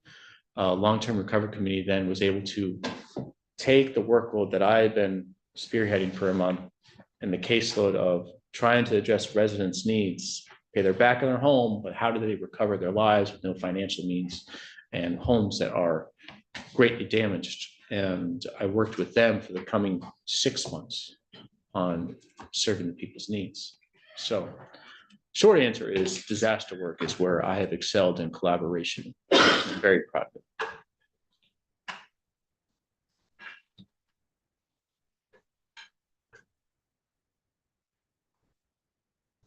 Well, I think, I was gonna ask you about your proudest professional accomplishments, but I think you just related some of that. Let me tell you why. Okay. I thrive in high stress environments. I do great in moderate to low stress environments, but I really strive in high stress environments. And it's where I get the most kick out of doing public service. When people are at their most need is when it's the best to help them. It's important in public service day to day that you address needs every day, whether it's a low need or not a great concern right now, or possibly a future need. But it's so rewarding to help people at their greatest need. I hope we never have that. I hope you don't have that either. Not that, yeah, right. What is the riskiest professional decision you've made? What was the situation? What happened? I think I asked that one. but- Oh, did you? Yeah. Well, you I asked was concerned about controversial. COVID, and that's Yeah, just but yeah, COVID. yeah. You asked controversial. I mean, I can answer that question. I have a different scenario if you want me to answer. You have a different scenario. Well, saying the word risky brought something else in my mind. So during one of the disasters that I managed, I had an organization that wanted to come and help clean up homes. However, they were by the federal government as a potential domestic terrorist organization to watch, not officially. So it set off alarms and whistles. However, they had done nothing wrong. They wanted to come help. Now, during disaster work, when you're working with charities, they need to be registered as volunteer organizations acting in disasters. The classic ones are American Red Cross, Salvation Army, Catholic Charities, Lutheran Church Ministries, Team Rubicon, so on and so forth. And this organization was not. However, they did nothing wrong. And I did not personally agree with what they stood for, but my opinion did not matter.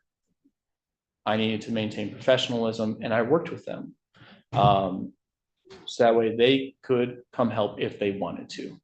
I just had to treat them like spontaneous volunteers. And during disasters, the controlling the spontaneous volunteers prevents disasters within disasters and gives people a good avenue to be able to help. So I treated them like spontaneous volunteers and was able to utilize their efforts in a controlled manner. And they helped out a little bit and everything was fine.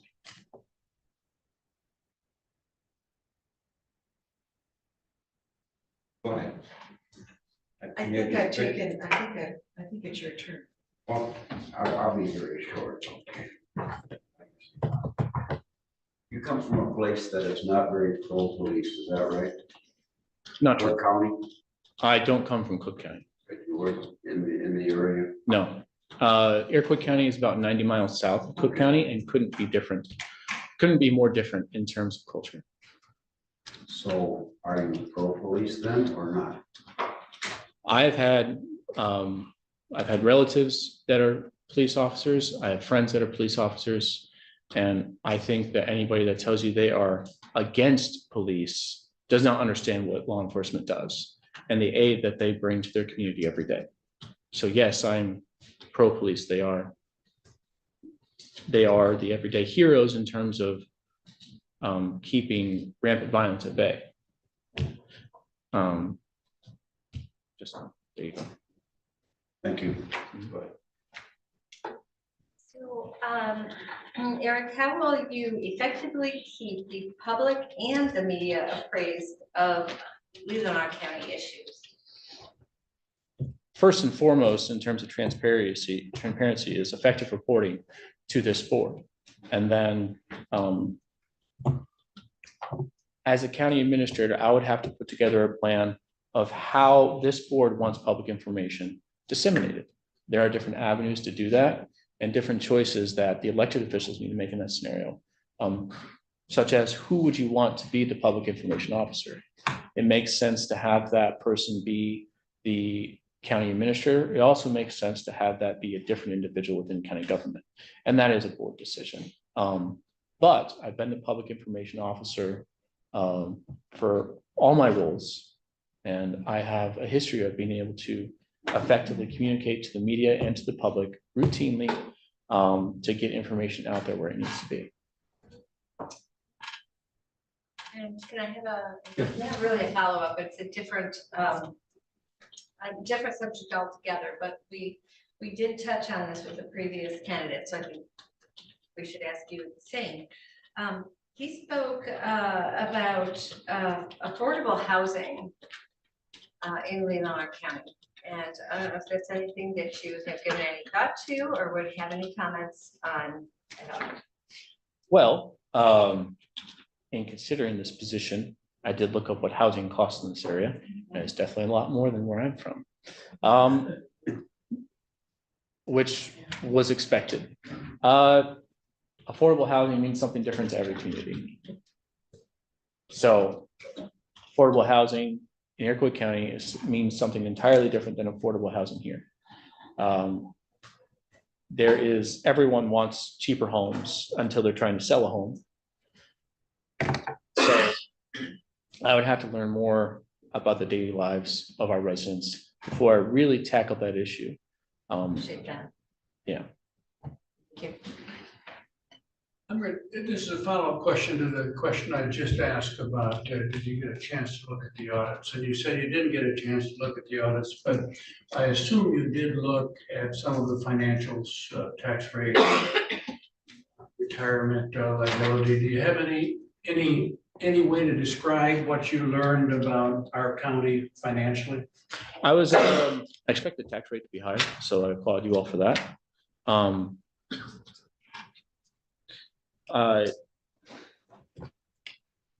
Trying to answer this and trying to figure out exactly what point you want to hear from me.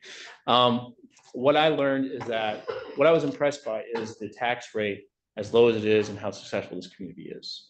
You have a thriving economy compared to where I'm from, and I think you have that going for you. Tourism obviously is a huge thing for a lot of Michigan, and including here, and being able to maintain that at the same time enabling your residents and your local businesses is essential. If you don't do that, then you won't maintain your tourism, or you won't be able to capitalize on your tourism. So that's what I was able to glean from my research so far. Any further? I was really impressed with your statement on your resume that you are passionate about public service and community well-being. I do share that, and that's why I have chosen to serve as a county commissioner. But I guess I need a little bit more feeling about your leadership style, and if you could answer your definition of what integrity means to you. And in terms of ethics, what standards are you unwilling to compromise in your leadership role? Integrity means doing the right thing when no one's looking. And maintaining accountability for oneself, fessing up for when you make mistakes before other people find out, or even if you think no one will find out, admitting to those mistakes. So accountability, transparency, that's what integrity means to me. And then ethics are obviously greatly important to the government. It's also greatly important to me. If you don't keep good ethics in mind, then it's a slippery slope downhill. It's easy to justify things. And then before you know it, you're in a place that you never thought you would be before. So ethically, you always have to keep in mind what is right and what is wrong. there doesn't have to be a formal rule about something or a law for you to still say, this action or inaction is wrong. So that's where ethics comes in. For leadership style, I establish everything on mutual respect. I give respect before I accept to receive it, before I anticipate to receive it. And I'm a forgiving person. So I've had individuals get very, very angry at me before. And I have the temperament, I believe, to take the lashing, wait for them to calm down, and then they usually thank me later after I was able to show them why something was done a certain way, so on and so forth. Then you have a relationship for a lifetime.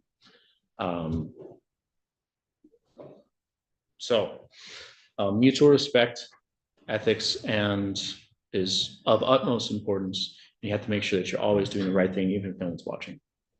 Thank you. Mhm.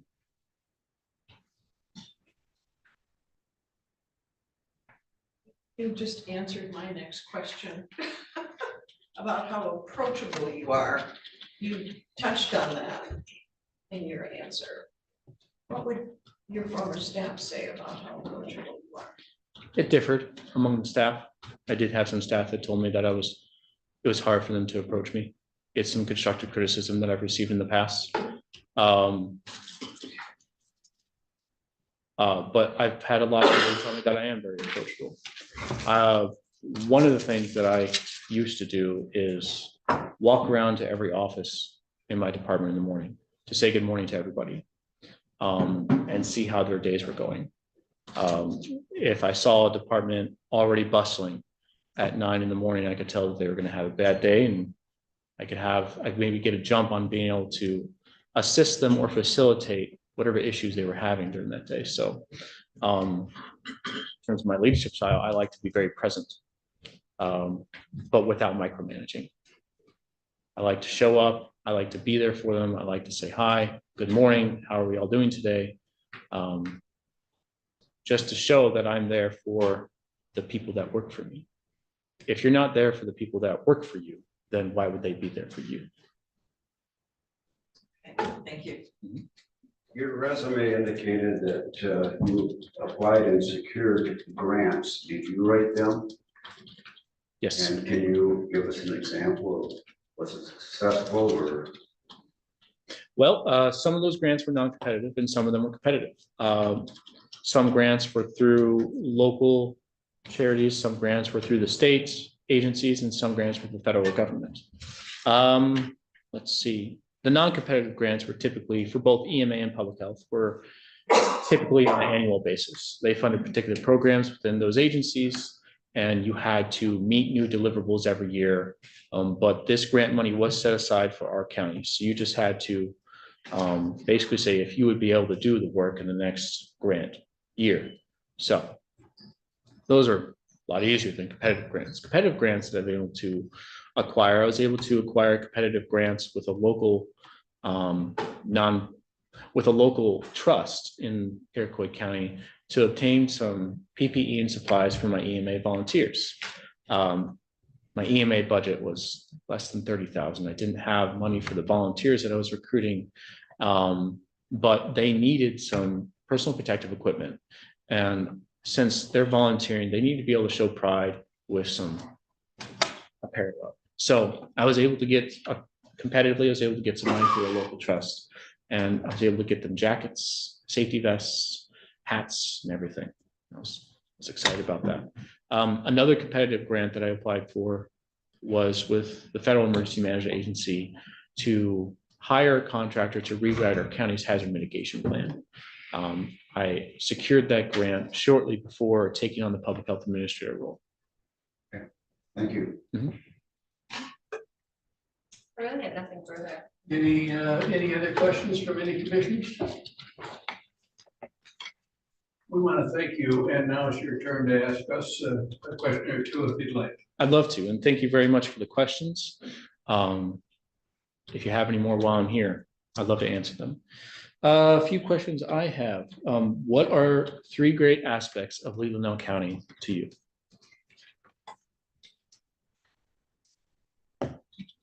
Anybody? Just speak up. I would like to share that we are really very fortunate to have members in the community that care so much. And they are also community minded. I mean, they're just passionate to serve one another. We just have countless wonderful organizations that draw the best of us out and together. And I think of all the places I've lived, that really stands out for me here. Well, that's a hard act to follow here. You're gonna say how safe it is. It is, that's exactly what I was gonna say. It's one of the safest places to live in Michigan or probably the United States. And we just like to keep it that way, so thank you. Well, then Gwen.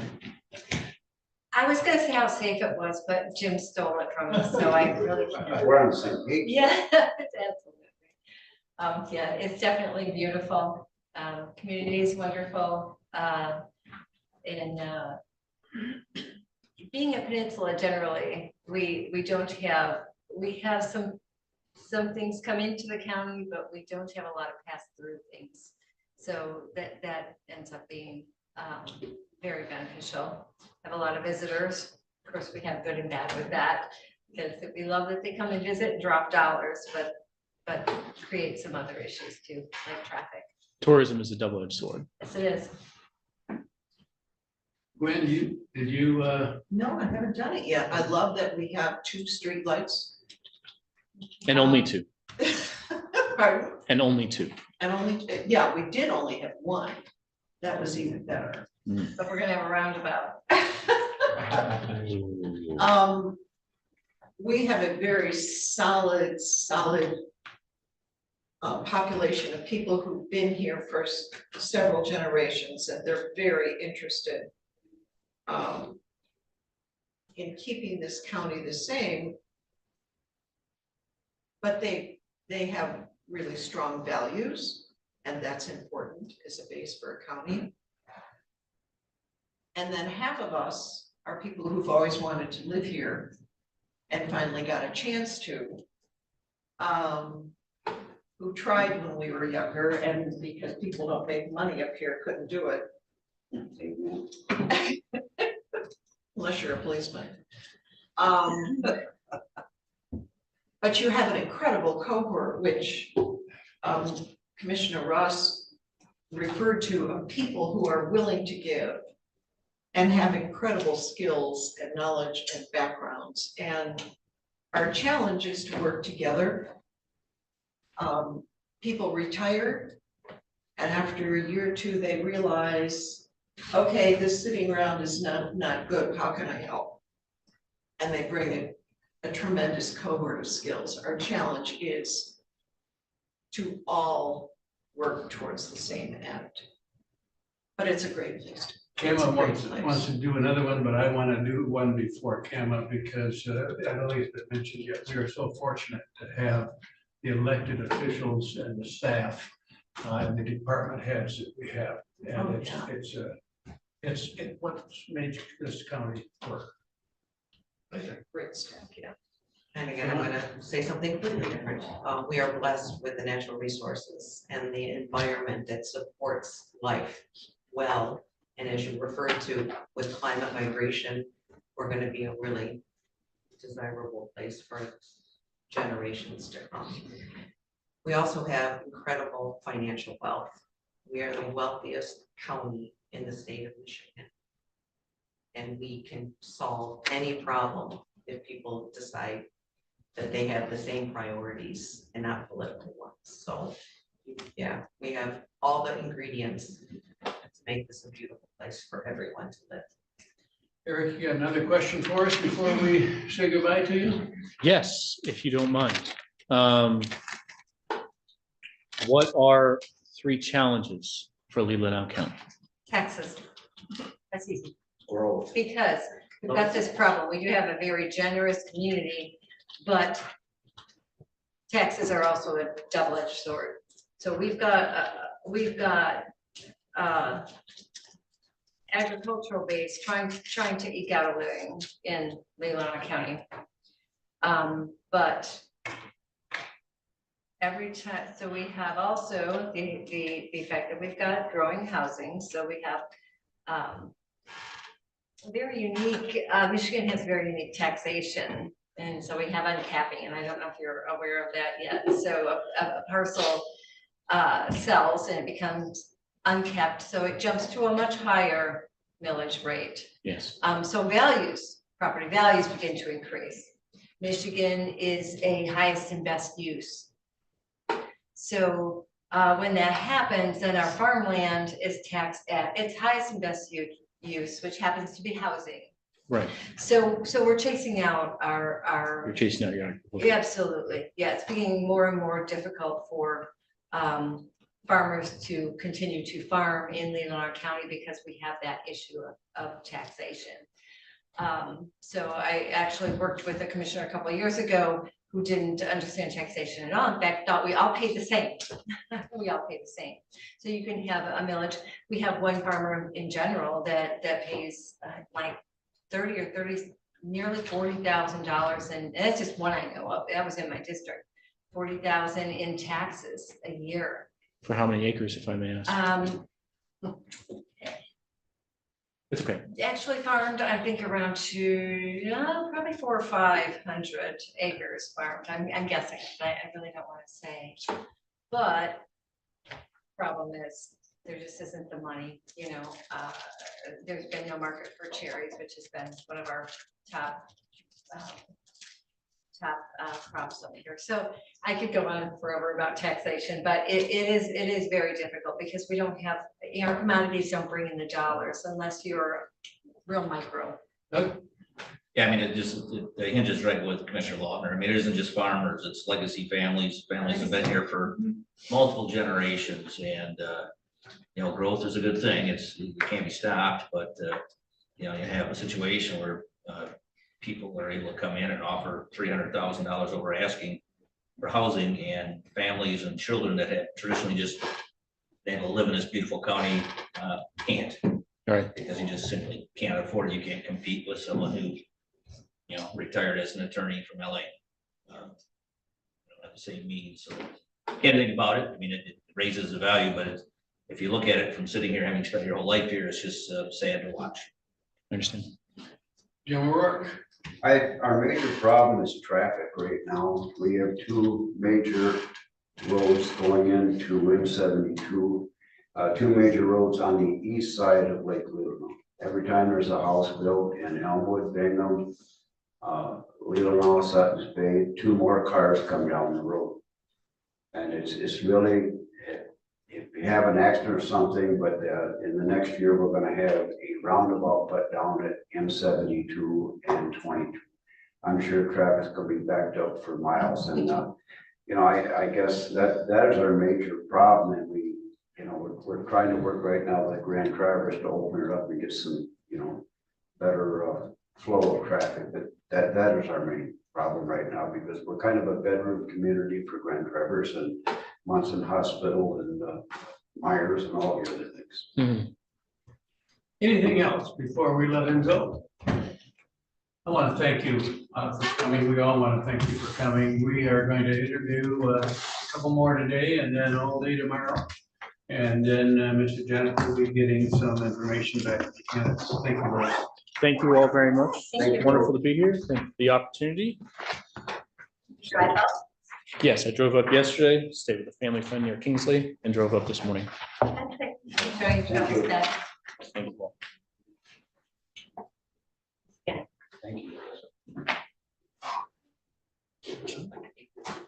Thanks for coming. Safe travels. Thank you.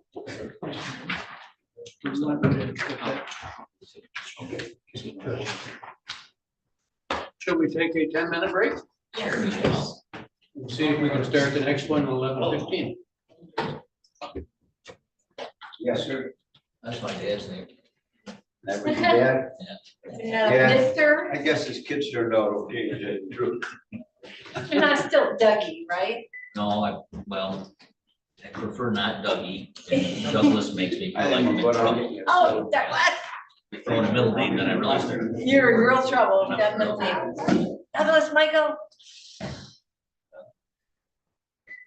taking notes? No, we don't. My grandson's Frankie, but I wonder how long Frankie's gonna stick. I don't know. Wait. I never asked my dad if he was just Frank or, How about you? or Frankie. Yeah, well, like, Yeah, you know, because I wonder how interesting. it gets stuck.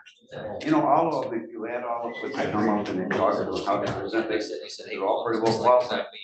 Every one of them comes up Oh, with, Who's the next not one? exact situation, but similar. Mark Brown. You know, I always say, Steve, it comes up, what's gonna hire anybody if you're 6 weeks. Oh. Bring it to me, because it says, fight well with others. Yeah. That's true. There you go. A couple questions. Like, but got along well with others.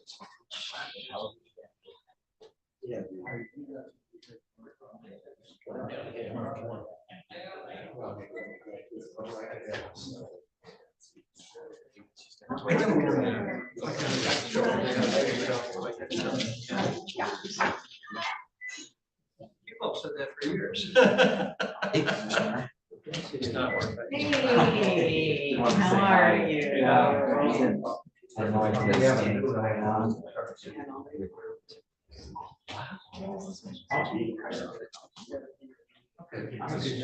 Tell me about what, this is the paperwork for what you're talking about.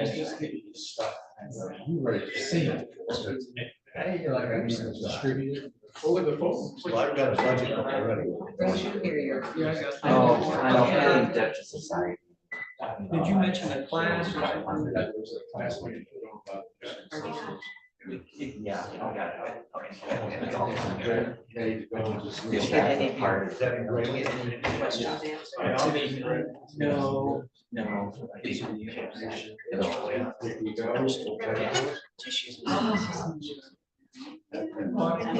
You don't remember? Yeah, I did. Oh. I think so. I was taking them and. You're gonna get the second. Robert Brown showing his decline. Oh, I need to. I'm sure. I moved it up by 15 minutes. Oh, geez. It's already. You don't even have to call. You know, for one thing, Carol's doing great. Yeah, she does have a. You're gonna drag.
progression, but not a lot of movement between companies.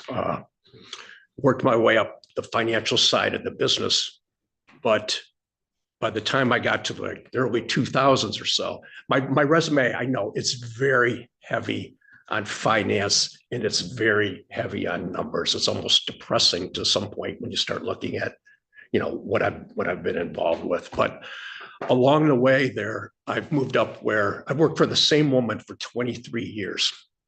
She hired me and I followed her up the ladder for 23 years.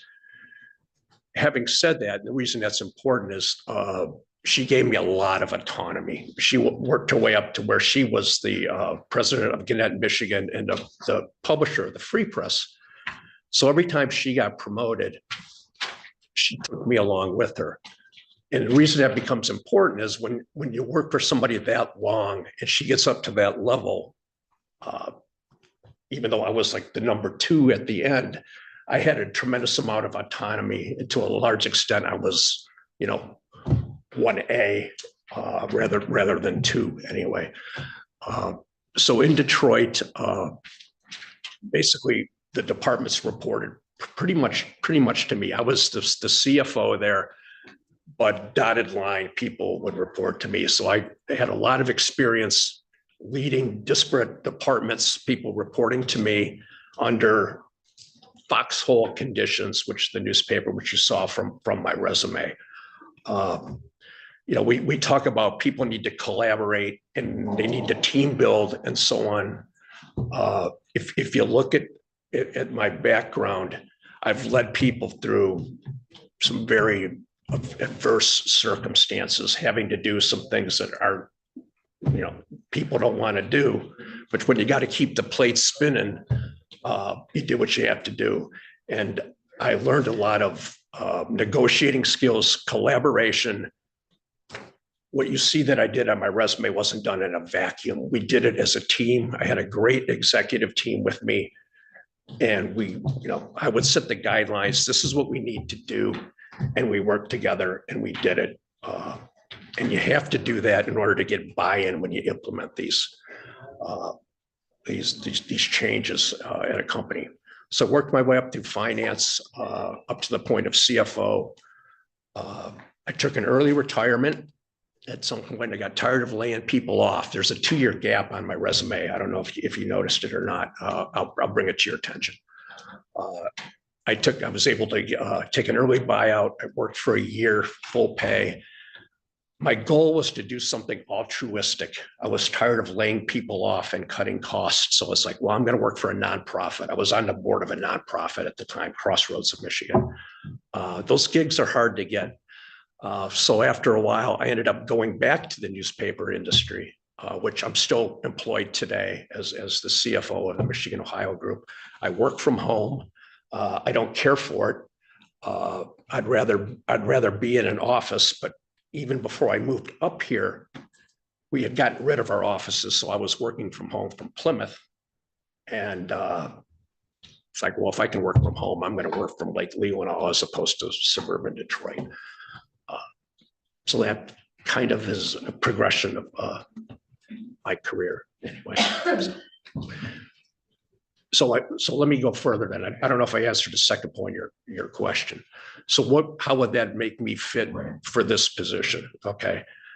As I mentioned, I'm a good bridge builder. I had department heads report to me.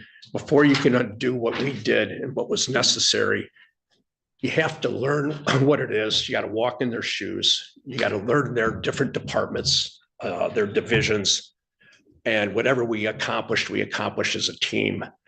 And it's a hell of a lot harder to do that, I think, when your revenue's going down 10% a year than almost under any circumstances. So I think I'm pretty battle hardened anyway.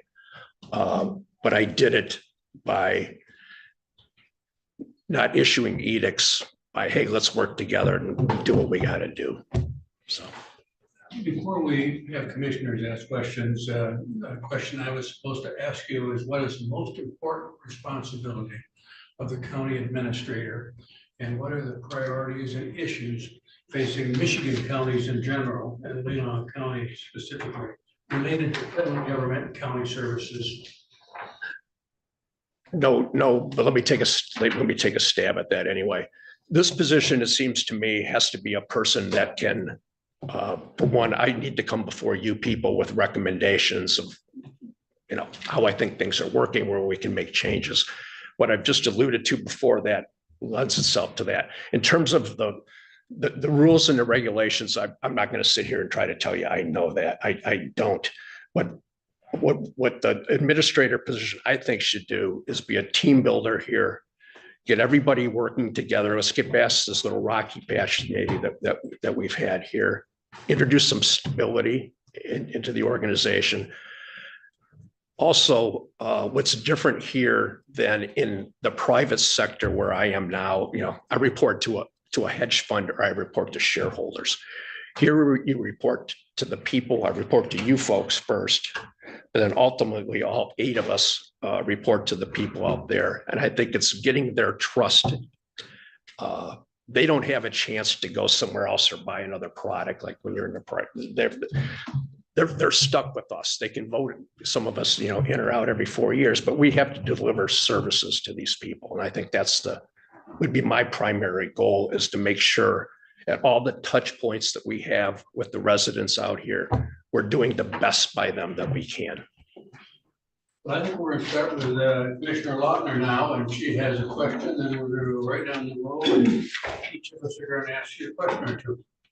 Okay, so I guess my first question would be, when I think you just touched on, you said have you had hire and fire power? Yes. Yeah, I thought. Yes. You did that. Okay. So I will go on to, it looks like you were able to reduce your operating expenses 94 million. And so it's back when you were controller. Yes. So I guess my question would be then is how could you help us control unnecessary expenses, or even some might say out of control spending in Leelanau County? First off, I realize what's on there. It's extreme. And the reason it's extreme is because the revenues were declining rapidly. It was either do what we did or you board up the windows. That's what we did. In terms of cost effectiveness or cost control, when you come up through the finance side, your job is to approach things with skepticism. And I'm an inquisitive person, and I approach things with skepticism. But you don't go in there like a bull in a china closet. You learn the different departments and what their staff, what it is they're doing and what they're trying to accomplish. The finance side, it was great in that aspect, in that you have the leeway to do that. That's your role. So I've looked under a lot of rocks, and you always try to come up with the way that's best moving forward for the company and the least hardship on the employees, which in my case it was very difficult to do because of the revenue situation. But I've looked at marketing departments, circulation departments, advertising departments, production departments, HR departments. How do we get more efficient? Because we have to. Okay, thank you. In your first week, what would you do? First thing, I'd want to find out what you folks expect of me, because I can be out there just, doing what I think is the greatest job in the world. But if you guys don't think I am, then there's a disconnect somewhere. I would the first thing you got to start to do, which is hard to do and it takes time. I have to start establishing my integrity around this building. Whatever it is you try to accomplish or implement, you need buy-in. You can't do it yourself. I've learned that. Meet and greet people, learn the departments, go to the department heads, and not in a way that like, I think I know how to do no, that's not it. I got to shut up and listen at first. Teach me about your department. I have background in maybe a lot of these things, facilities and things of that nature, but teach me about your department.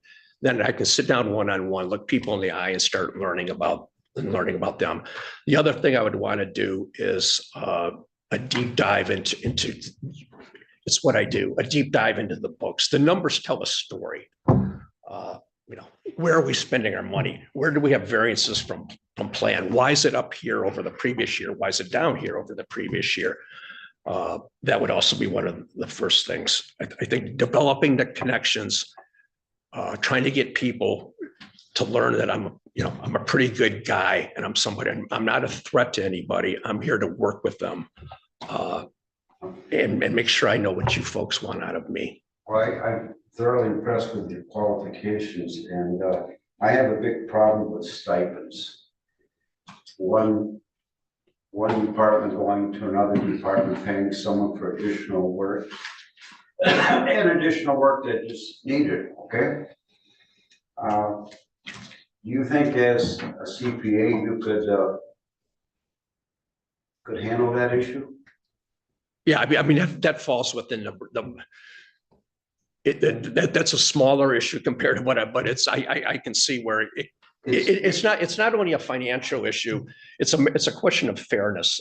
Is the stipend policy being applied fairly across that's the problem. The company? You know, the work is needed and everything, and then we have other people doing this. What's fair and equal? Right. The amount of money is, probably a flea on the budget here, but it's a question of fairness, and also it bleeds into morale. So you think in 6 months you could fix that? I would hope so. Okay. I'm a pretty energetic guy, but again, my first job is to get here and listen and find out what's going on. I hate to say I fix something in 6 months when I don't know what the problem is, but that doesn't seem like it's that complex of an issue. Okay. So thank you. Having a new administrator is always a major cultural shift for the board and all county employees. Tell us what would be your goals for 90 days, 6 months, and 1 year if you were offered the position. okay. I alluded to it about 5 minutes ago. The first thing that I have to, and it's not, I hate to say work on, but develop. People have to learn me and learn that I'm a person of integrity. I'm a straight shooter, and I'm here to treat people fairly. I'm not here to walk in the door telling people what to do. That would just be stupid. I'm here to learn about the different departments and learn about the department heads. And after I learn a little bit more, then I can start doing a little, hey, maybe can we do it this way or possibly another way. In this position, I know I report to the 7 of you folks. I would hope, and I get the impression that this position is one where you expect me to come here and make recommendations, not just sit here and spread the numbers out on the table. That would be boring to me. I hope that I could develop a trust with you folks that after a while you'd say, okay, Mark's a reasonable guy. He's a fair guy. He's coming to us with some you need suggestions from me. You just don't need me to show up and have the packet or whatever it is, prepared. And that's kind of what appeals to me from this job. I'm an inquisitive person. I would look at this job as a challenge. So back to your point, I think it was 30, 60, 90 or something like that. Yeah. Just overtime. At first, get people acquainted with me. I'm not a threat. I could see myself, this is a reasonably small building. The hell with the phone and the email. I'll walk over to somebody's office and start meeting people that way, try to, walk through the different departments, develop that trust, learn the financials.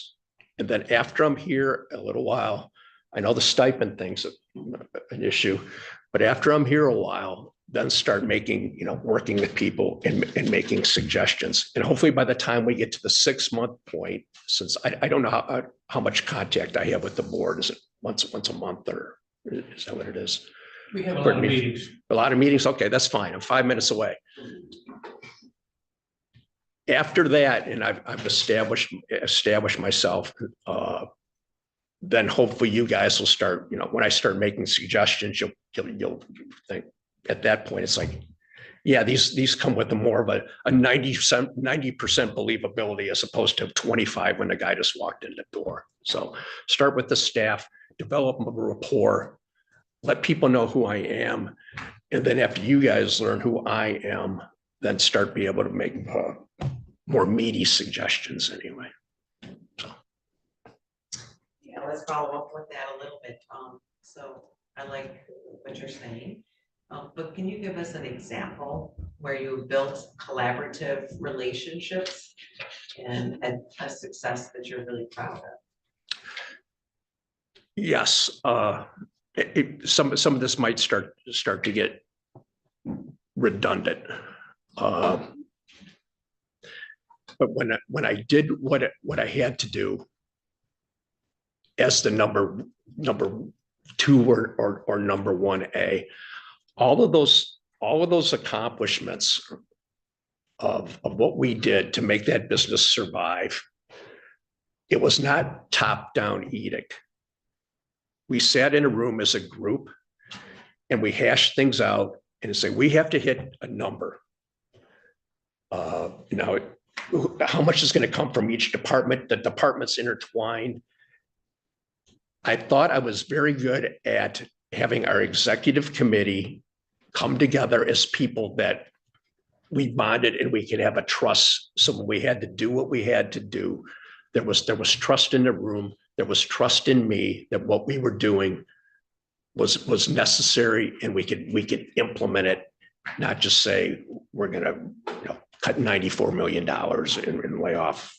I don't know if that's specific enough for you. It's kind of broad based, but when you get in a room and you're faced with that, you can't do it unless the team doing it, they believe in each other, or else everybody's thinking you're goring somebody else's ox.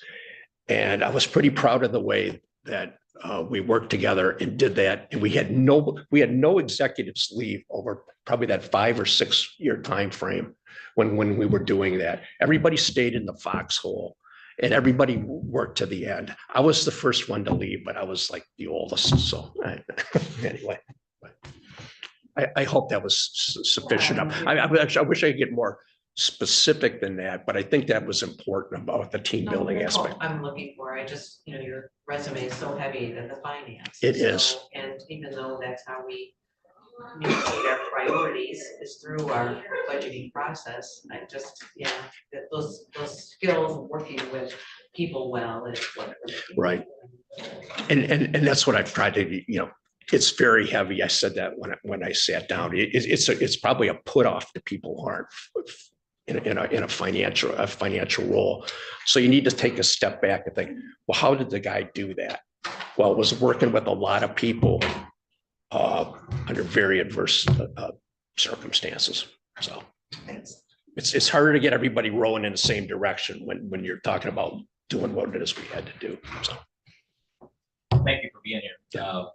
Can you let us know what your understanding of the mandated services that Leelanau County is required to provide and balancing it with the other services and balancing that with trying to maintain an affordable tax rate here for everyone? Okay, the mandated services, I'm not even going to try to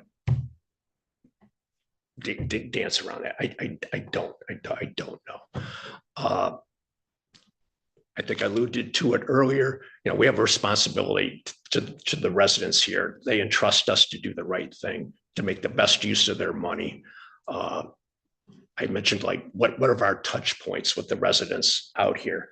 I would like to learn that, make sure that we're doing what it is they need to do. They're the ones paying my salary.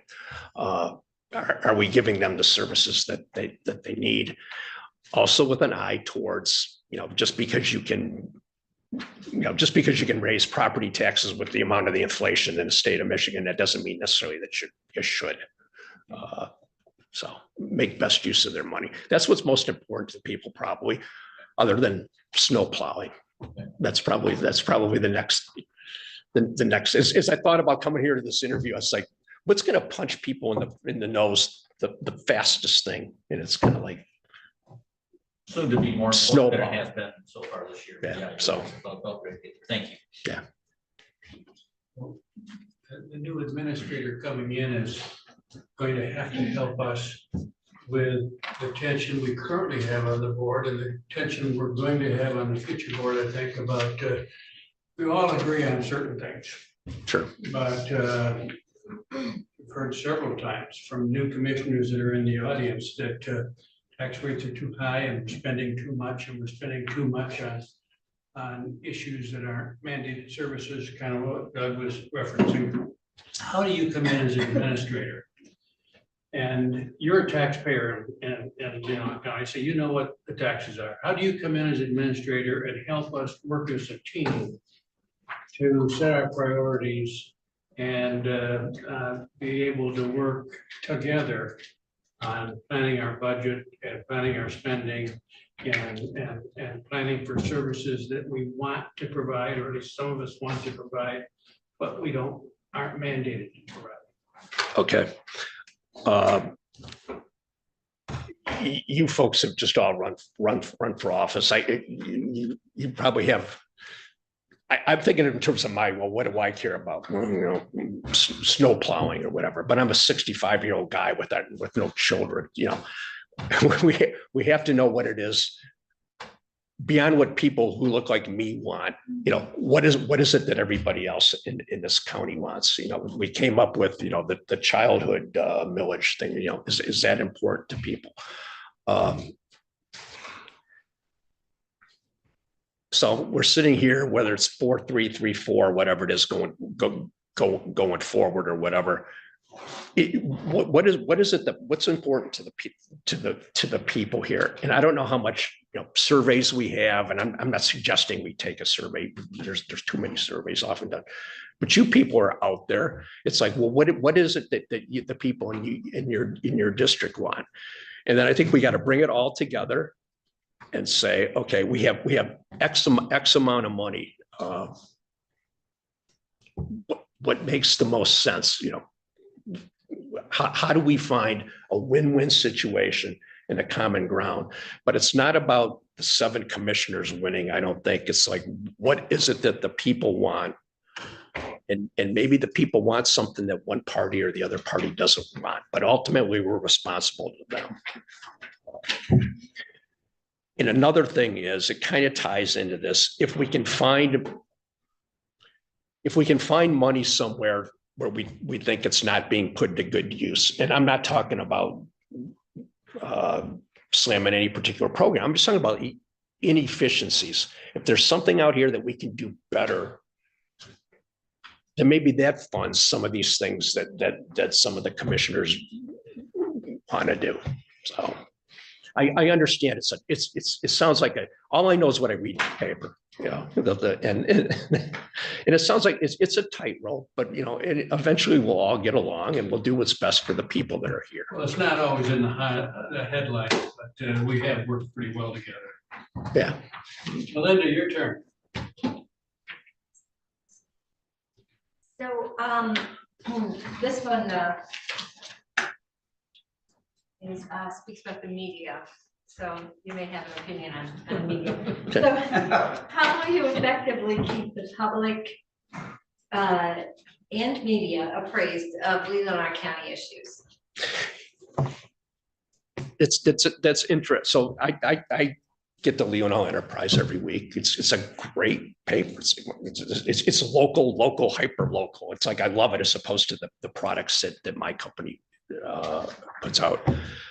I would, and there's no reason why I wouldn't. I would develop a good relationship with those folks over there, and I'm sure there's a lot of good things on here, but bad you folks do, but bad news sells, I think, more product than good news does.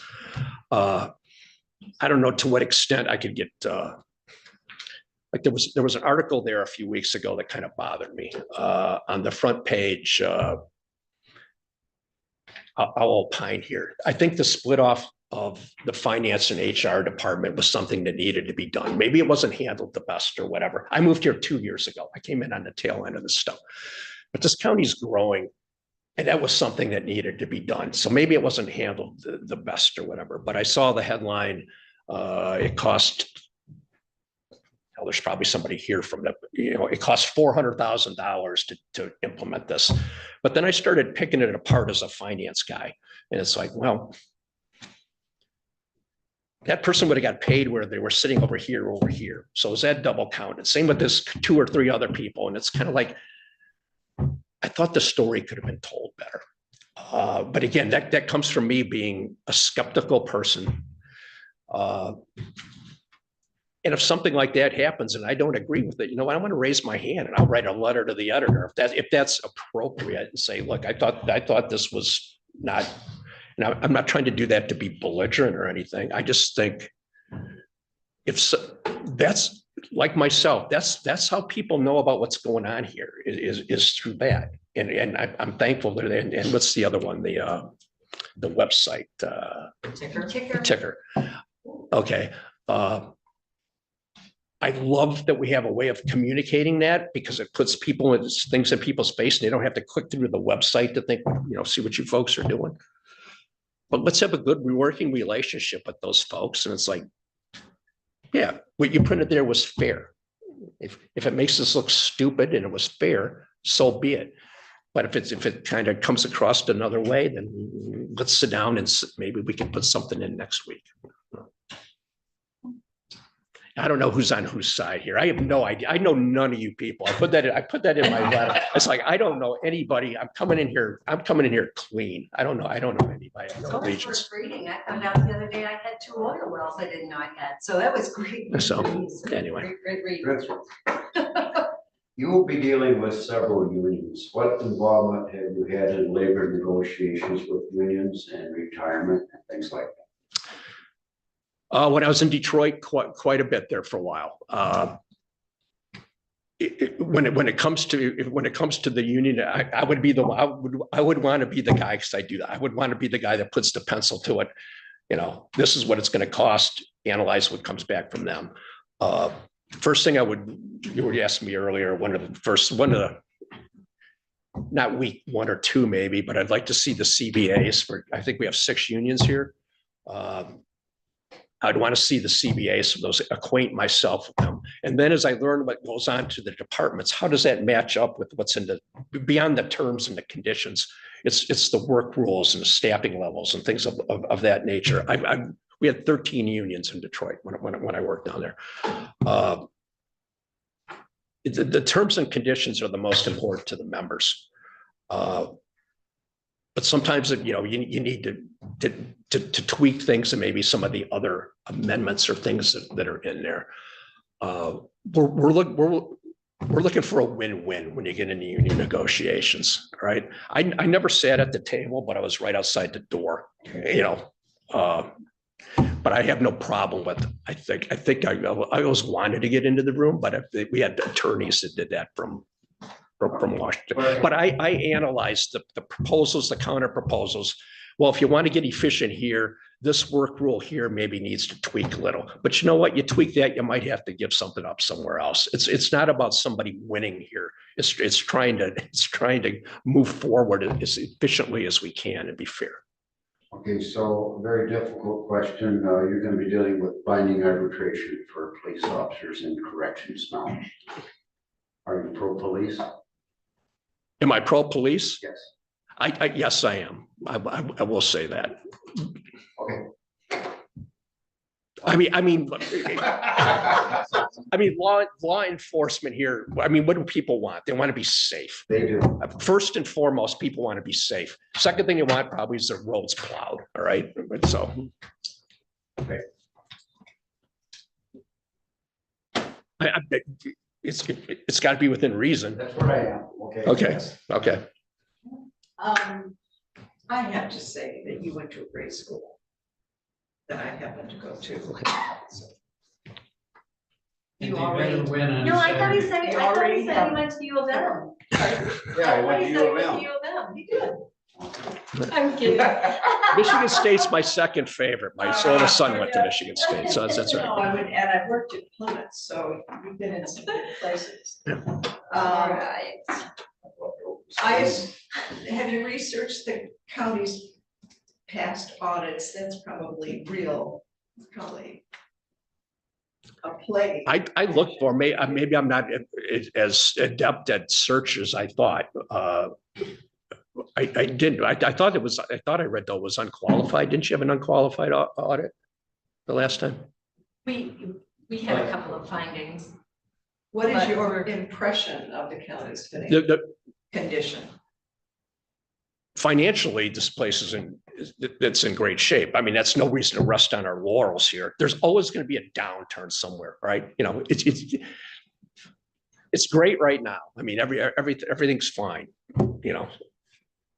What you want to do is you want to look a year or two down the road. It's like, are we in position to weather an economic storm that come? What if property values start coming and that's like these houses start selling? It's like, well, I sit there and talk about, I worked in an environment where you lose 8 to 10% of the revenue a year. It's like, okay, we don't face that here unless there were to become a severe recession. And when that happens, it would be nice if the 8 of us could say, you know what, we planned for that. You know, we don't have to do stupid things now because the tax base froze for a year. Because then it's like, if you do, then it's like, well, what were you guys doing when times were good? You should have been looking further. And it always happens. We live in a capitalistic society. There's always going to be a recession coming. So did I answer your question? Yes, sir. Okay. Or your question. Now that's what it was. Yes. I appreciate your honesty and not being very familiar with some of us and the work that we do. Mhm.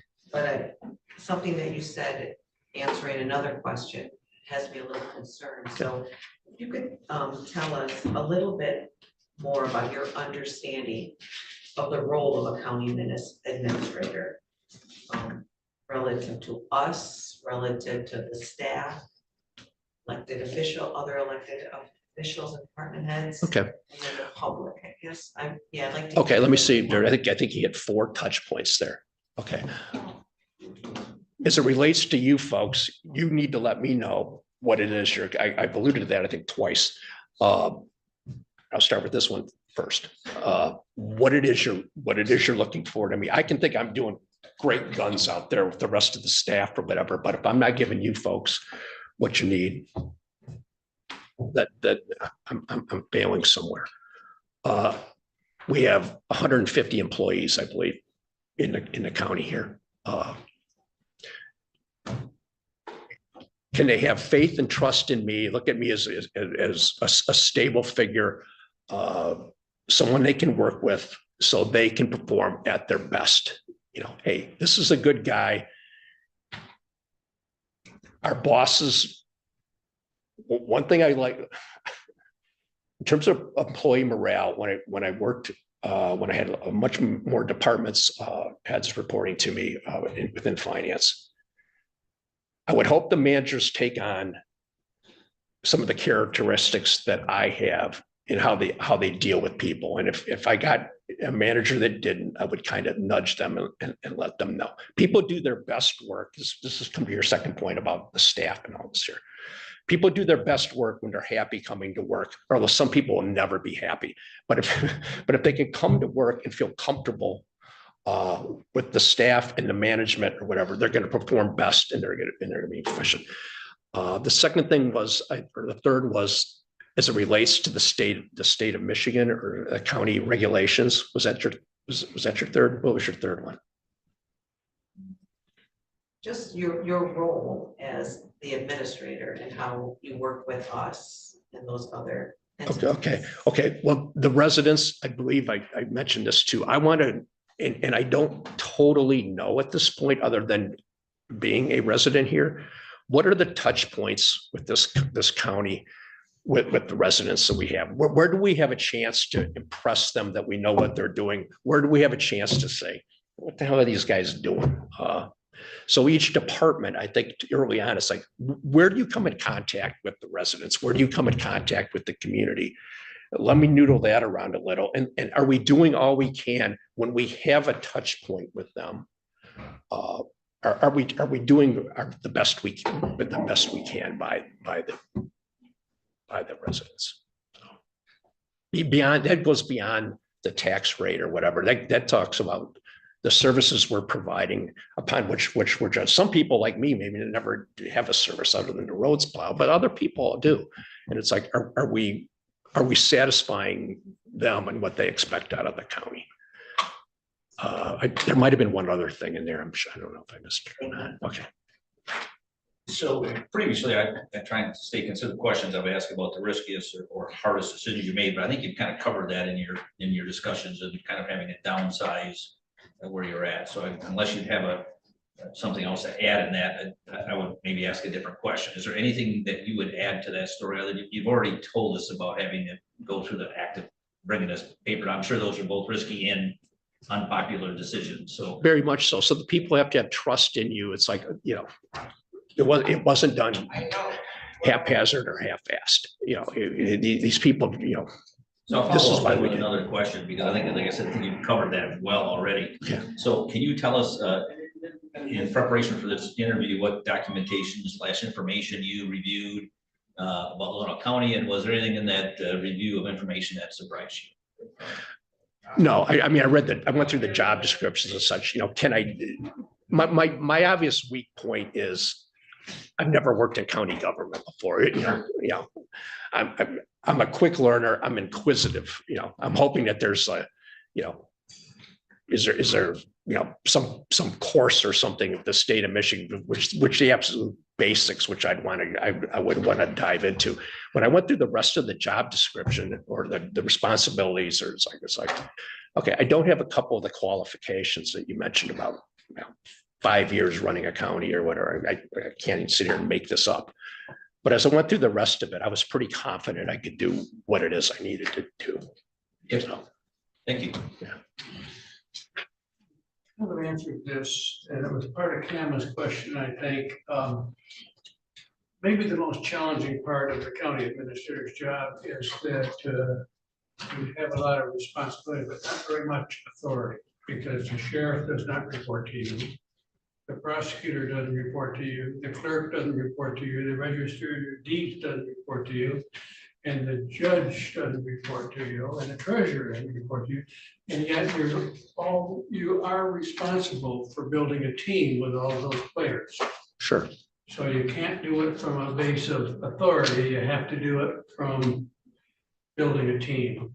Most of the staff in the building are supervised by the elected officials, except as it relates to county policy, and then you're involved. So it's a complex form of management. Does that scare you? It does me.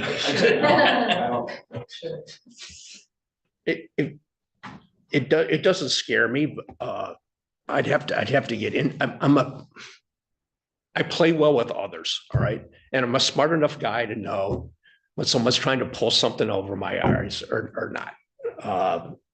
You know, fool me once, fine, you know, don't fool me twice. So again, those people, one of the first things I said I got to do when I get here is start to develop a reputation as being a person of integrity and being fair. And it's also somebody who holds people accountable. If they see that, we should get along fine.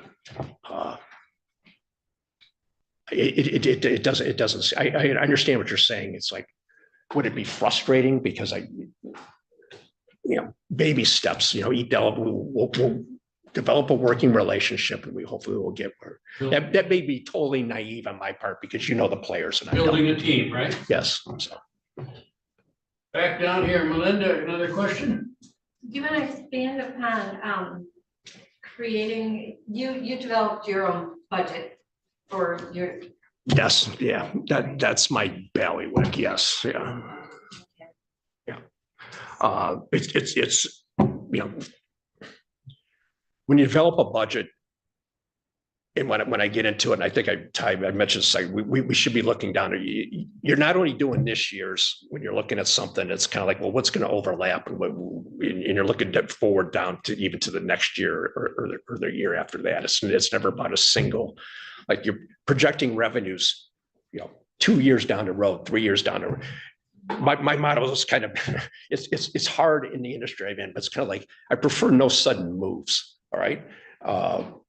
If it's more possible in the position I'm in now than before, but once the dust kind of settled, it's like, okay, let's look 2 or 3 years down the road. We know the revenue is going to keep going down here. Let's not act surprised in a year once it's like, oh my God, it's going down again. So it's like, let's look forward and try to be a little bit proactive in some of these things.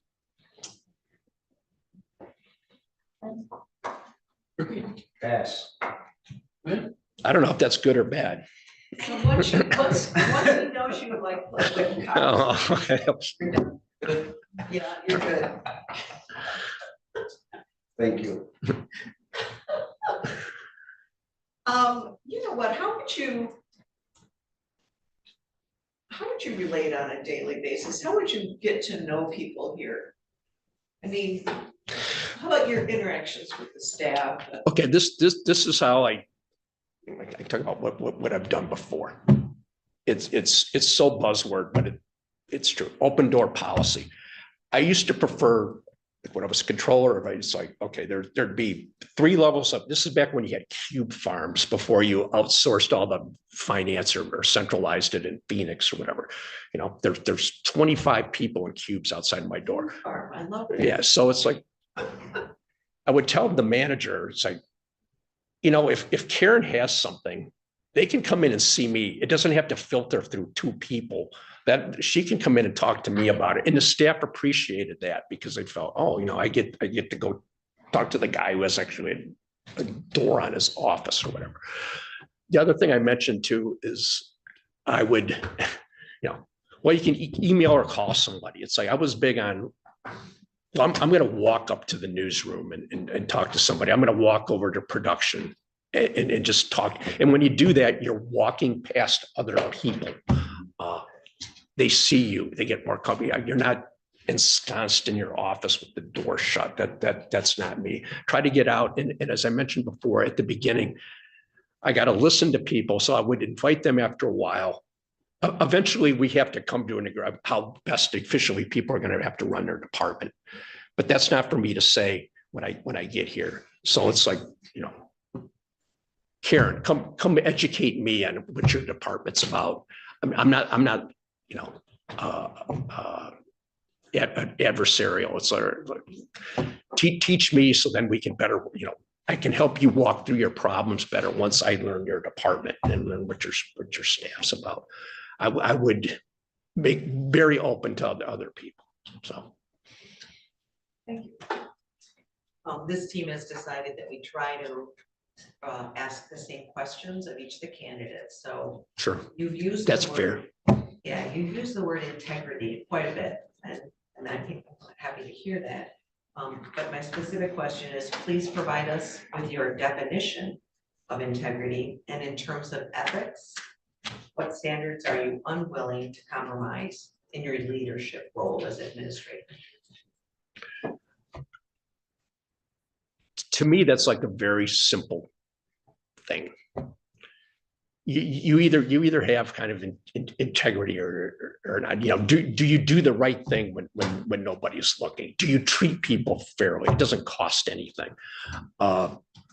If you're a finance person and you're a good one, you know, I got to sign my name off every quarter. It says, you know, there's nothing nefarious there. If you don't have integrity, you shouldn't be in the finance field. I mean, it comes with that. I treat people like they want to be treated.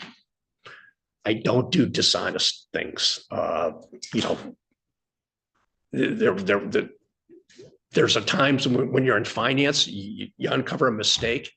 Maybe it's not the most opportune time. There was a time where early in my career, I took over a new function within the finance department. And I'm there like 2 months, like this is off like $350,000. This is wrong. The person before me was not doing this right. I laid it out. I go to my boss and her boss at the time, and it's like I'm pointing this out, and it was kind of a quandary for these people. It's like, well, this isn't the best time to bring this forward, but it's like they were looking to me, and it's like I'm not budging here. I mean, we have to. This has got to see the light of day because it's going to come out eventually anyway.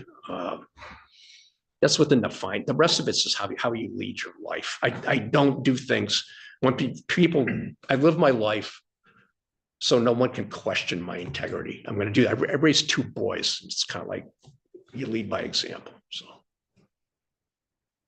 I'm all set. Thank you. Well, we've asked you a lot of questions, and now we'd like to, before we say goodbye to you, give you the opportunity to ask any one of us or ask the board a question. Okay, that was informative of what you just, I was thinking that was about all the folks that don't necessarily report to me, but we're on the same team and we have to make it work. How far off do you like start your budget process? Well, we started right after the last audit in the late spring. And we had several meetings this summer with the budget. And we have a budget hearing tomorrow night. Okay. And if all goes well, then we'll have the budget prepared. So what would you say, 5-6 months? Yeah, I mean, a fair amount of that is administrator preparation before us. I mean, we're not digging into the details the first few months. That's, there's the administrator meeting with the department heads and gathering information and providing like a framework to start with. But so that stuff takes place pretty early on. Our active involvement is really like the last 2 months. Okay. I mean, give or take. Is that accurate? That's where we really. I was just curious where you were in process. So we're about to finalize our budget. Okay, direct reports. I couldn't find that anywhere in this. Again, maybe my search skills aren't the best. Who are the direct reports to this position? Planning director, maintenance. HR. Yeah. I know finance and HR. That I deduced from something. So Okay. we got planning, IT. senior services. IT. Okay, you know what? There was no org chart, but I do remember reading that thing. Okay, and then the 6 unions. Which are the unions? 4 across the road, 5. You have a management for your sergeants in the road, you have a management for your jail lieutenants, and you have your corrections officers, your dispatch officers, your road patrol deputies, and you have a Teamsters union, then you have multiple that are non-union, and then you have elected. Do they all come up at the same time, or are they staggered? No, they're not. We have one that has an extra year, but all the others are up right now in negotiations. Like right now? And we have attorneys that handle the negotiations. Sure. On behalf of the board.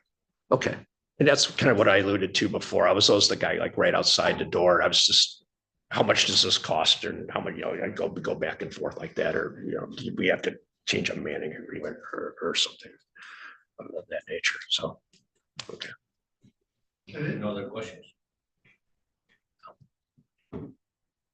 Thank you very much. Just one final, so we kind of touched on it earlier, so if Michigan State's playing Ohio, who are you rooting for? I always root against Ohio State. Okay. Say Michigan State's my oldest son went to Michigan State, so that's right. That was my. And can Michigan beat Northwestern on Saturday? I'm going to the game. I think it's a toss-up. On your way out, we want to thank you for coming. We have 3 new commission electeds in the audience. You can stop and say hi to them. Okay. Our county administrator is in the audience. We could say hi to him. That's okay. Thank you very much. Paper? Huh? Are you from the paper? I'm not, no. Oh, okay. He's our youngest. That's why you said that. Oh, We'll take about a 10-minute break. Yep. 12:30.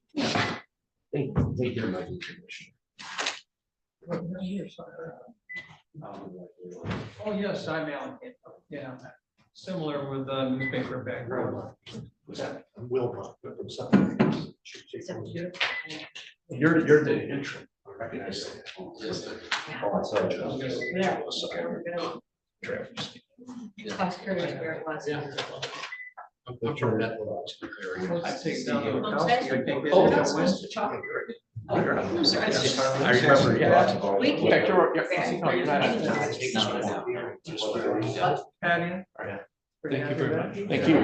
We will be interviewing one more today, and we have 4 tomorrow. And then tomorrow night, we'll probably narrow it down and get word out to everybody where we are. Okay. Thank you. Thank you. Know the name Susan Ager? What's that? Know the name Susan Ager? one of your staff writers at the Detroit Free Press for many, many years. It probably was eliminated. Yeah, the name sounds familiar, like not in the employee sense, but maybe from reading her. Yeah, Reading her. she had a column. Oh, so, oh, Ager, Ager. Oh, yes, yeah. She lives in Northport now. I think, yeah, Bob Giles, the old editor of the news, used to live up there too. Yeah, he just passed away. Yeah, I saw that, and I didn't really. He was a little bit before I got further up the ladder, so. I was an outstanding student. He was a remarkable man. Well, yeah, I used to read her stuff. Yeah, she's really good. She had kind of curly hair. Yeah. Yeah. She's done some work for National But Geographic. after we're done. Yeah. So she's still. They said that for a while. She was older than that. Yeah, she's showing up. Was he talking She's about on last the year? village council for Northport. Fair to say? Yeah. Thank you. I remember last year they had a problem with it. They couldn't find folks. I gotta get that done. It's cool enough, though, it'll be all right. Yeah, I shot Friday though, so it's. Right. I could go one more day. I wouldn't want to go much more, at least without pulling 10 ones. Yeah. It's based on very.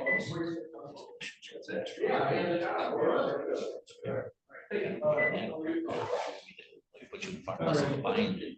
All right. All right. Maybe I'll see you tomorrow. Yeah, I can't guarantee that. Yeah, Right. I gotta, Yeah. right. Agreed. That's it, maybe. Maybe, Yeah. it's always a big baby. Are you leaving? Yeah, sir. You've talked to Jim Kiesel before. Oh, yeah, I gotta go. I gotta get a deer in the process.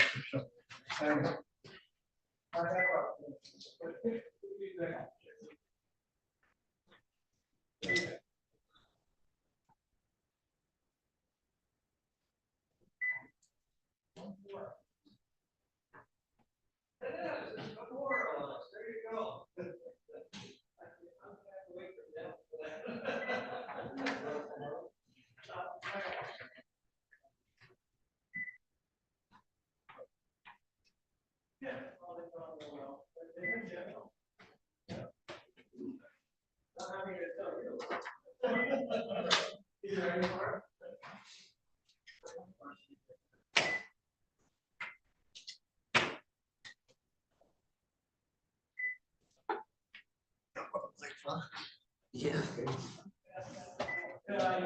That's why I don't have a job of sitting all the time. You gotta get used to this. If they go that long. Oh, yeah. You used to that, yes, sir.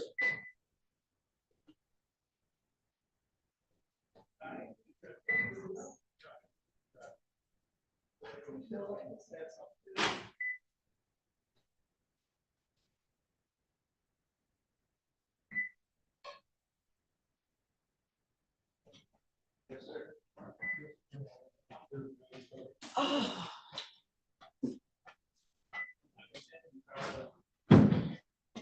Jim, a worst question. Do you like police officers? Is anybody here saying no? then he's done. Yeah. Yeah, and then O'Rourke's done. I wanted to answer that question, start with. Take it right from rookie, steal rookie's question. Is it my turn to go first? Yes. You can do it, ain't you? I'm thinking.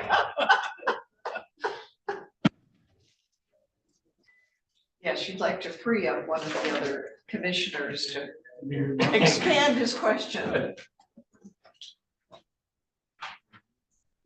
We have two big questions. Oh. Oh. Absolutely. Okay, absolutely. I was all alone in my house last night. It was just a little bit creepy. Yeah. Just a little bit. I'm not usually, I don't get afraid. No. No, I don't get afraid. It's just like. I don't like being home. I don't like it at all. I thought about it. I thought, should I lock the doors? Nobody does. I don't even know how to lock the doors if we go out of town like this. Okay, yeah, we don't even know where our house is. I don't know where my key is. I've got a whole bunch of keys. I have no idea which one's the most one. You're in big trouble. Ah. Who's the CFO we wanted to? We've been looking for a CFO. Mhm. I like to.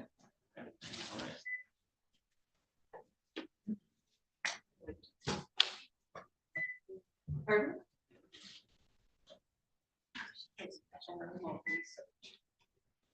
You know, into our innards. Yeah. Just Did you see this? I saw a little bit of personal. Very little. It's interesting that we have so many people who live here. And that's great because they already have a place to live. It sure takes, I'll share it's not. that reminds me of another phone call I gotta make. Very. We have 5 more minutes? Oh, Never almost late. That's the part of the job. Technically, we got the year 1 day a year, so. Yeah.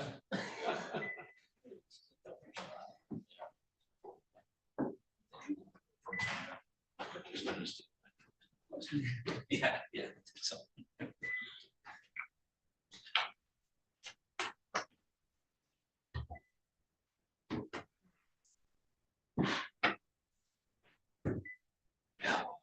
You want a bottle of water? Sure. Mr. Diesel has always, rather have a bottle in front of me than a frontal lobotomy. That's true. That's true. Haven't heard that one.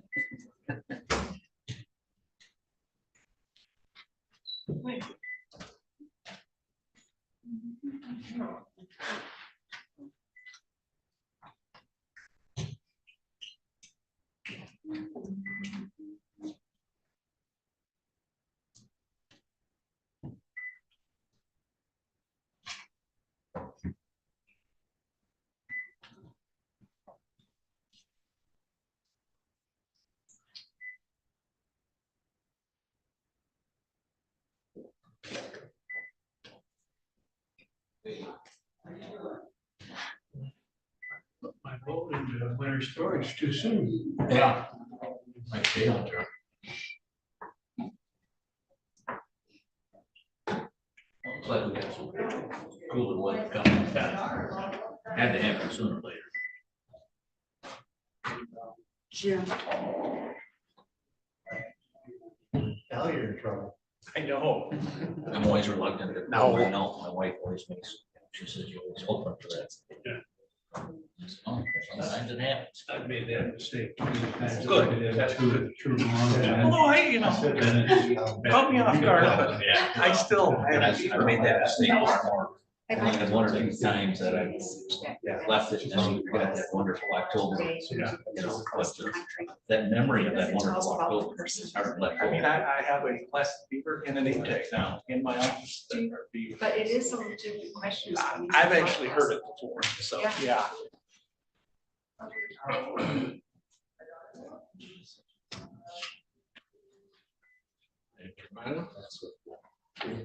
I get a surprise. Okay. Richard? I needed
Last one today.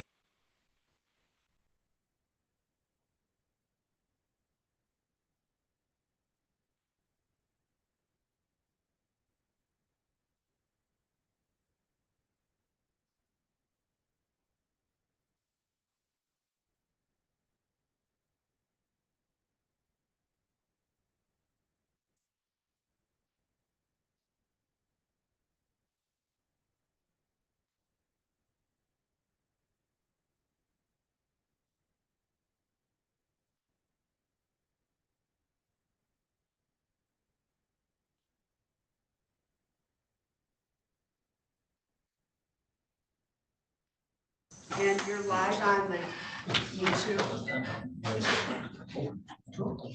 Okay, we will reconvene, and this is our final interview for today. And we have 4 more tomorrow. We'll be meeting after tomorrow, and we will be making some decisions about next steps and make sure that all candidates are informed. We appreciate you being here, and we have read all of your resume, and we know you, and some of the people watching online probably don't. So we'd like to start out by you giving us just a little summary about your career, your interest, how this fits for you, and how you understand the position. Would you like to wait for Commissioner Elgire first, or? Did we lose another one? I think she's on. Turn around. I'm more than happy to, well, whatever you'd like. No, she's not here. And I didn't introduce commissioners to you. I think you know. I think it goes without saying I do, yes. Okay. So Jim Kiesel, obviously I'm the current undersheriff for the sheriff's office. I've a position I've held for almost 4 years now. Prior to that, I've worked my way up in the ranks. I was hired by the county in 1999, from a deputy to a sergeant to a lieutenant to now being appointed the undersheriff. Probably one of the few candidates can say I was born and raised here. One of the 1,029 kids born in Northport at the old hospital, which I'm very proud of. I left for a few years' time. My military service served in the Gulf War. Proud member of the VFW post, as you all well know. Also a couple other organizations in the county, to include the Prospectors Club, and I'm big in the community. Married, 4 children, all boys. One graduated a couple of years ago, one will graduate this year, and 2 more to go.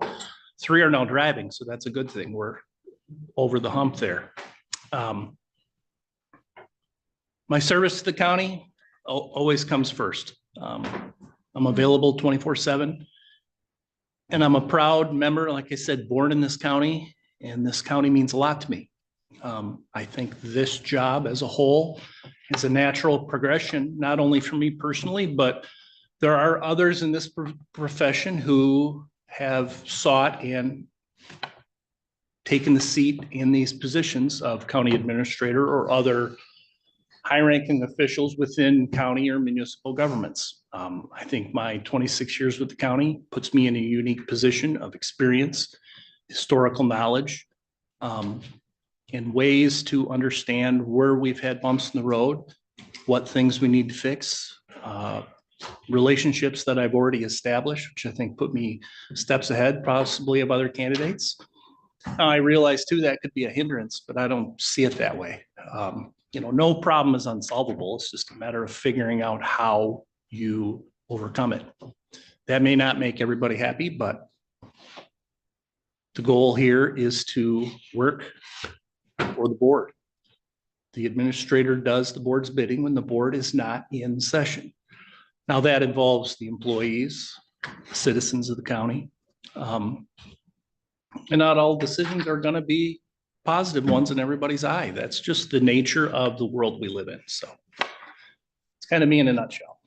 You kind of touched upon this, but the second part of that question was, what is the most important responsibility of the county administrator? And then what are the issues facing county government here locally and at the state level? The job of the administrator is, like I said, the conduit, the acting as the board when the board is not in session.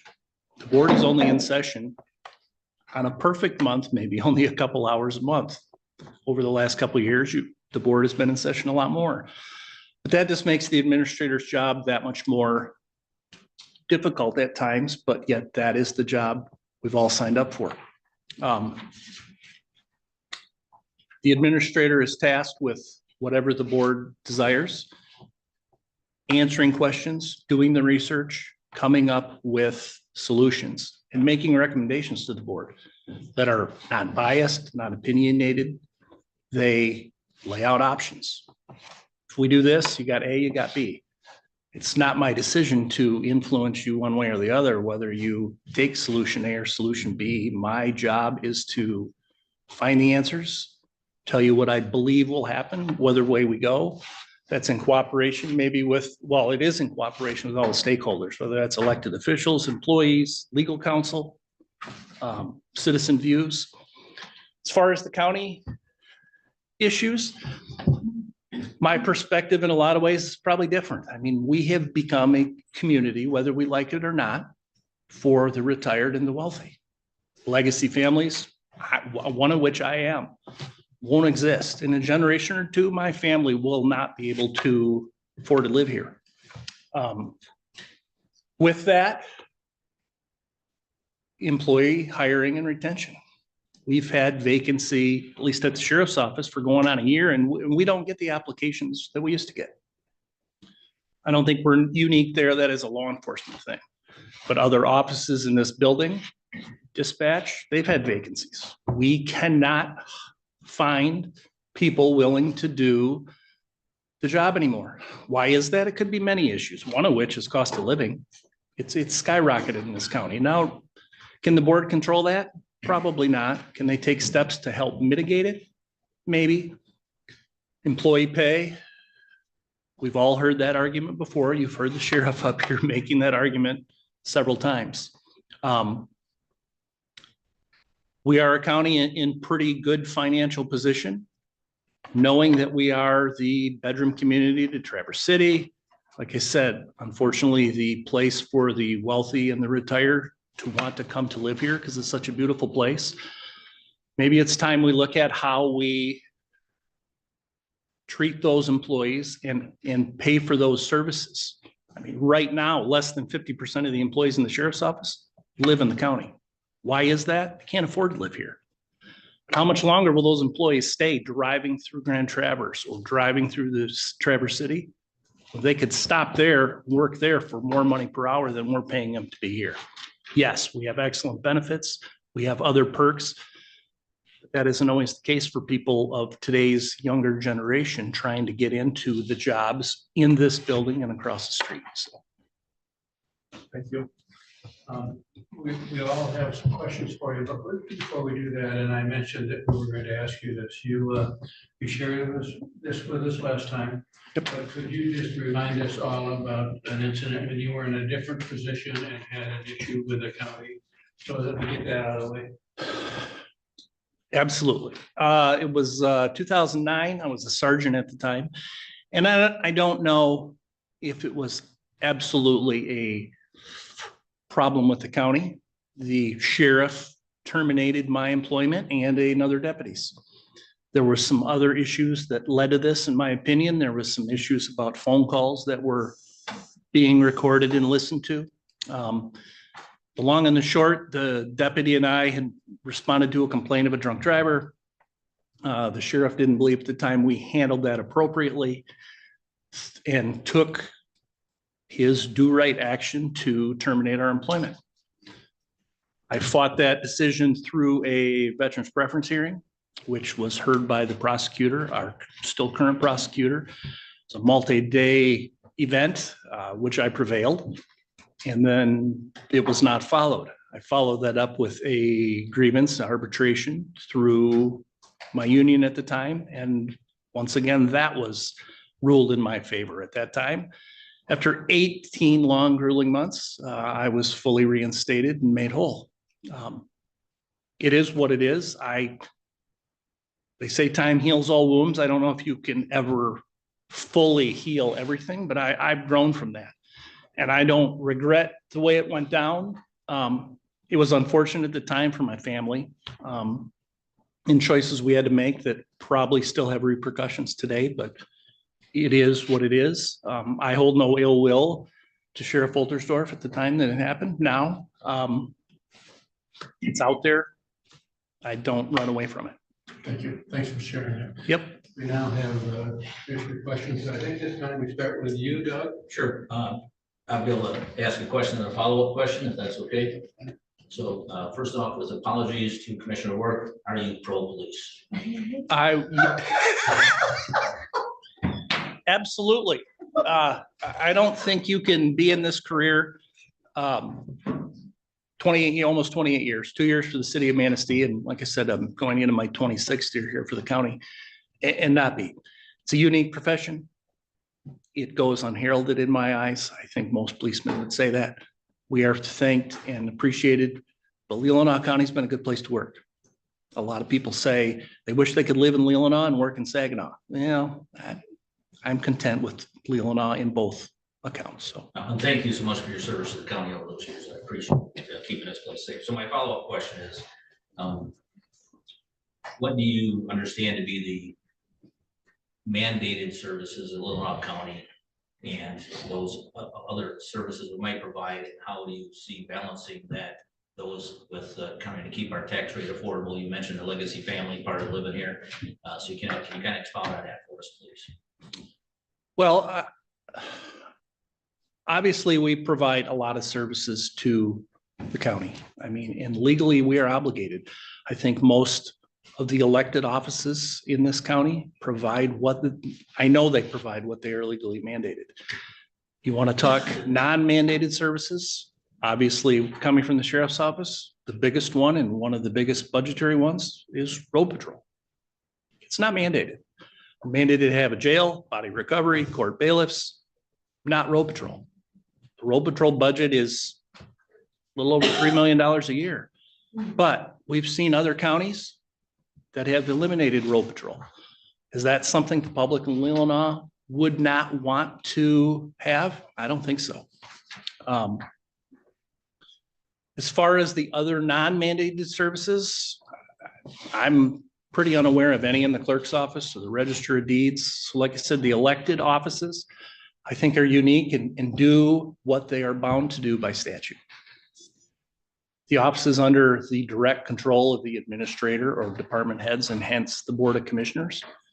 Are there mandated and non-mandated services? Absolutely. Equalization. We have to figure out the tax rates. We have to figure out those planning.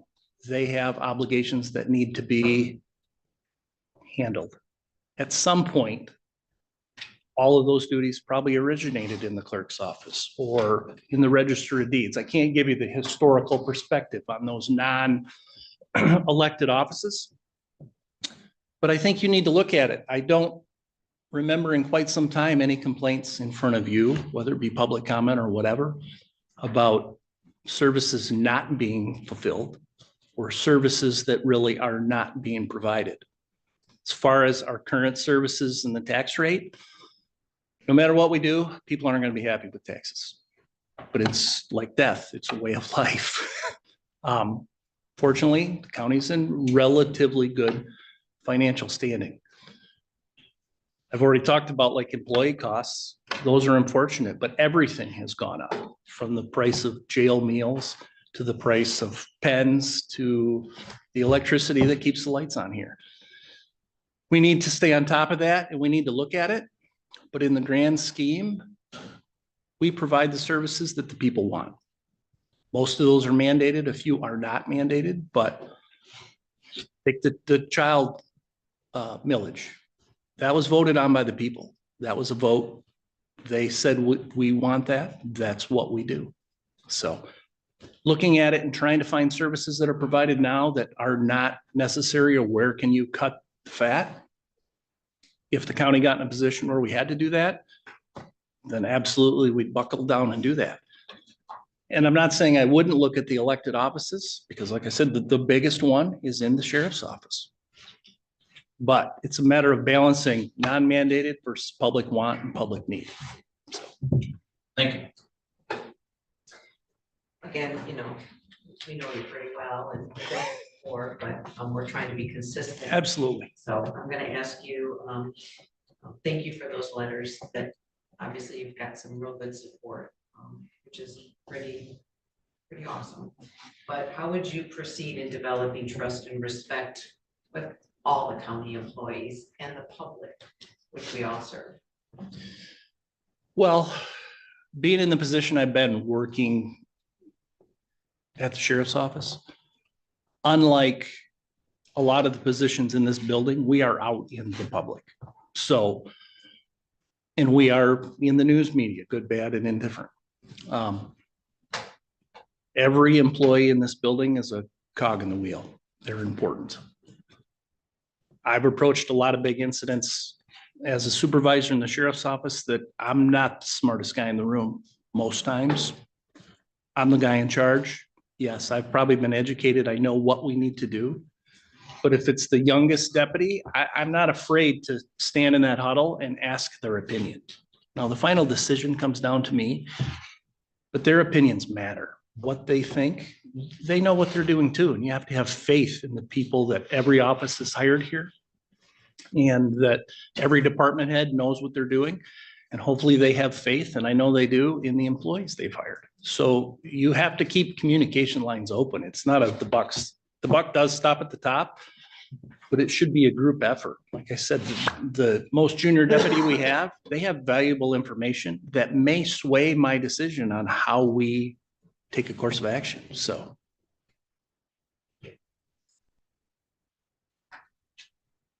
What is the riskiest professional decision you had to make?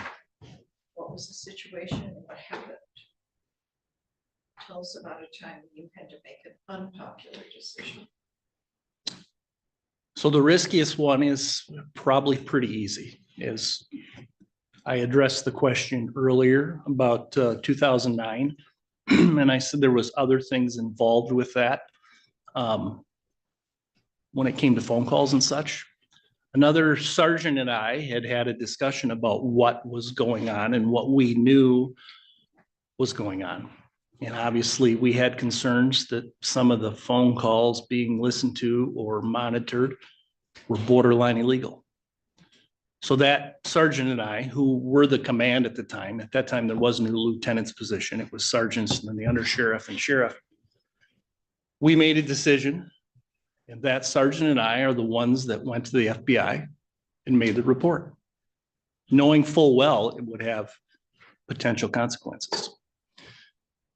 And we didn't say anything at first. And then when the story broke, I mean, we were the first two to go in there and stand face to face with the sheriff and tell him we were the ones that did it, which broke his trust, his faith in us, however you want to look at it. But we stood by what we believed was right, not only for our safety or our family safety, but for the deputies under our command. Did what happened months or a year later where I was terminated relate to that? I 100% believe it did. Can I prove that? No, but it was all tied together. So, I mean, it's a big step to walk into the offices of the FBI and report to your boss, who is the elected sheriff of this county. So.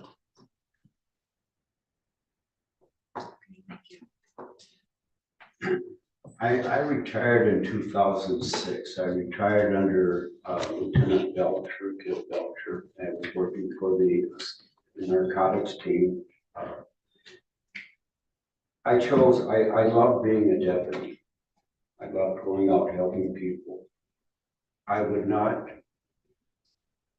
come back to this agency and spend $20,000 to buy some service time. I then went on to Homeland Security. Being a deputy is a family. You ride with someone doing 120 miles an hour, you get in a fight, you do this, you get sued, you get. And I guess my only question is, I guess you already answered, you wouldn't do anything different. No, I wouldn't. I mean, it's easy to say that. I mean, we all have regrets in life. If you don't have regrets, either you didn't live life or you're probably not being truthful with yourself. And at the end, I think it worked out pretty good. And thank you for your military service. That means a whole lot to people. have been there.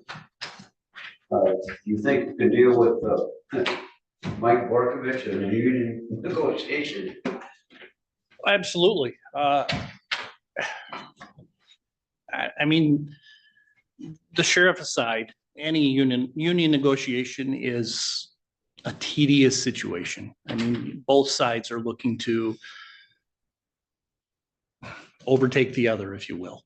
But in the end, I mean, you're looking for a win-win. Both sides are trying to be happy. I had the fortune and misfortune. I've now sat on both sides of the table. I negotiated contracts from probably the first month I was a deputy here, because I had experience in the city of Manistee. Up until being promoted to sergeant, I worked on those contracts as a sergeant and as a lieutenant. Now I've had the fortune of being on the county side as the third party or co-employer from the sheriff's office when it comes to operations. We always get to the end. They're always settled at some point. Now, not everybody is happy. That may take mediation, that may take arbitration, but those processes are put in place for a reason. It's an independent third party to let the cooler heads prevail, let an independent person look at it. You know, there are a lot of unions here, a lot of unique, strong-minded individuals. That's good. A lot of them think and believe, at least on the information I've seen, they're underpaid and maybe underappreciated. I don't know if I agree with all that wholeheartedly, but who wouldn't want to make more money? As far as the underappreciated, yes. Do I think we could do a better job countywide at times? Absolutely. Who can't? You can always strive to do better. So, but I don't think negotiations will be a problem. You know, business is business and personal is personal. It's easy to separate the two. Thank you.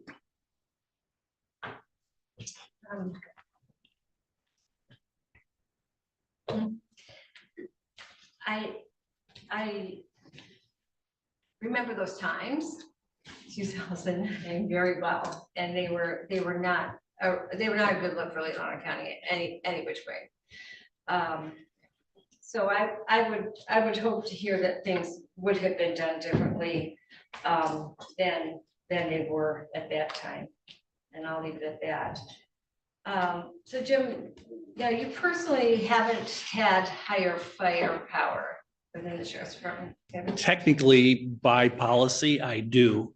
I have never had the fortune of, I mean, I've actually done it with approval of the sheriff. Obviously, I make recommendations. I am responsible for all of the internal investigations, whether that's review from a sergeant through the lieutenant to me, or internal citizen complaints that come to me with recommendations that can lead up to and include dismissal. So one thing I would like to say to your comment, if I could, I agree with your thoughts that, you know, I would like to see things differently, but I can't judge 2009 Jim Kiesel. He made the decisions he made then for the best of his family and best for him. Now, maybe 2025 Jim Kiesel looks at some of those things in hopes I would have handled them differently, but I don't think I can regret it. I can't second guess myself in the choices I made back then. So as much as I agree with your sentiment, life is life, and we hopefully just learn from it to not make the same mistakes again. All right, so higher fire was my go on to the next question, which is going to be easy for you to answer. You've answered before, was on creating a budget. Mm-hmm. I'm responsible for the sheriff's office budget, specifically the road patrol, law enforcement, and obviously oversight and assistance with the jail. That is the lieutenant's baby, but we obviously sit down. The sheriff's office budget this year is close to 7 million. It's a good portion of the county's budget. I'm responsible soup to nuts on that budget. I help make it. Expense side, yeah, I'm in the finance office every day. I pay the bills. The sheriff wants something. First question is, he's usually knocking on my door or giving me a call, like, can we afford this? And the vast majority of the time, the answer is no, not right now. So.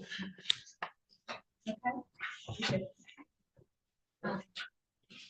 So I'm gonna ask you a question, whether you want to answer the question, because again, trying to be consistent, the question I've asked in the past has been, about the riskiest or most difficult decision in your professional life you made so far and how that worked out.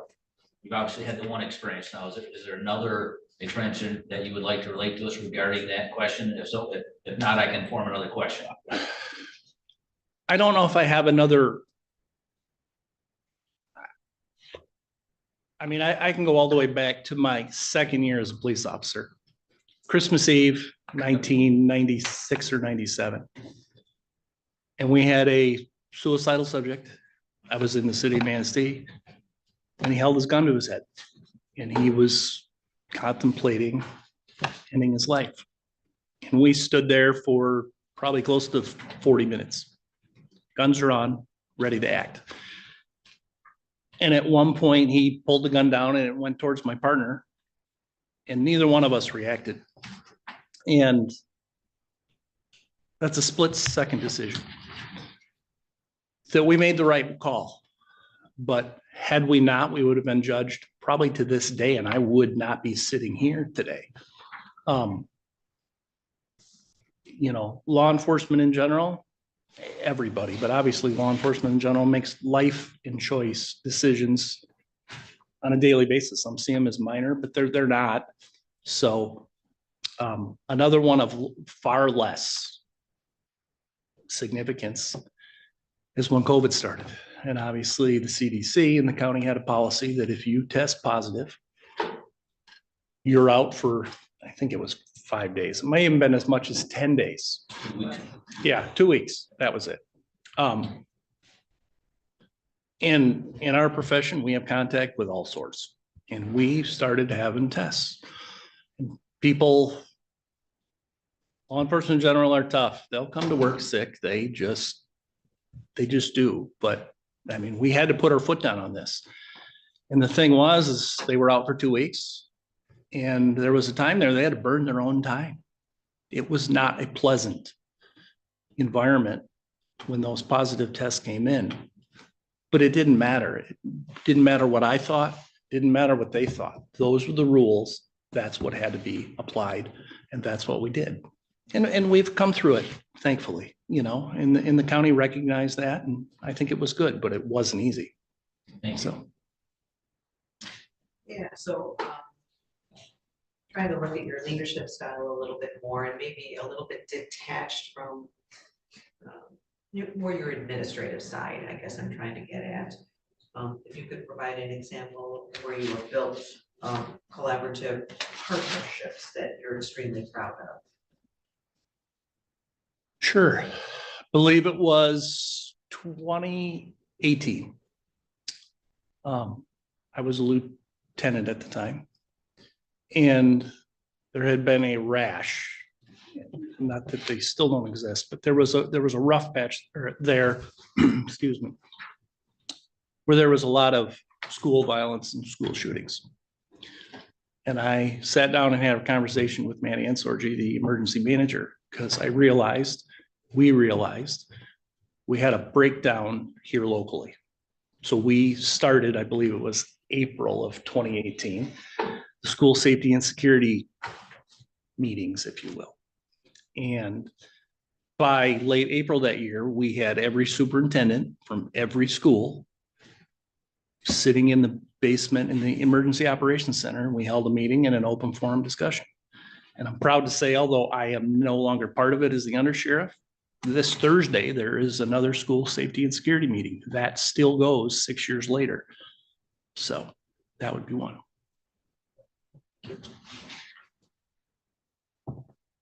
Yeah, I'm curious. We hear from the sheriff continually, and this is just a truism, that salaries for everyone are not matching the cost of living, especially in this county now. So the commissioners are under a lot of pressure and want to pay people a living wage. Mhm. And we don't have the money. What are your thoughts about that, and what would you recommend or What path do you see to resolve it? Well, is it really a question though of does the county have the money to make changes when it comes to employee pay? Or is it just a reallocation of how we do things? Obviously, a major way that can happen is in union negotiations that are happening. Pay can come up, but it usually involves giving up something else. Now, on the employee side or the county side, Like what? well, I mean, we currently have different steps of pensions. We currently have different steps of personal time. I mean, things have, a new employee walking in today does not see what I saw walking in 26 years ago. It's not as good as it used to be. And pay is an issue. It's waiting on legislative approval, but for 2025, state police got a 20% pay increase. Part of that is retention and recruitment. We just got approval from all of you to send someone to the academy, which is a relatively new program. But we will not have that deputy on the street working independently till probably next August. In the interim, we're paying overtime. A lot of it. We'll come in budgetary wise in the sheriff's office if things go as I've got them planned out in the black. But our overtime budget is probably going to be 75% over. That's a staffing issue. Why do we have staffing issues? Part of it is, like I said, is pay. Last time I crunched the numbers, only 47% of the employees employed in the sheriff's office, jail included, live in the county. When I started 26 years ago, it was unheard of. Now it was changed then too, because as a law enforcement officer, you had to live in the county. But I mean, we have at least 2 deputies now who have a take-home car. That's changed since I started too. That's for the better.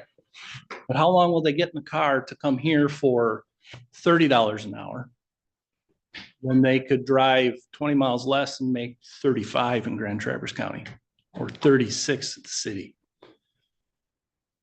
I don't have the miracle answer for you based on that question, but I think there are ways to look at it. And if we are the gold standard for where people want to be. I get that. It's beautiful. Look at that picture.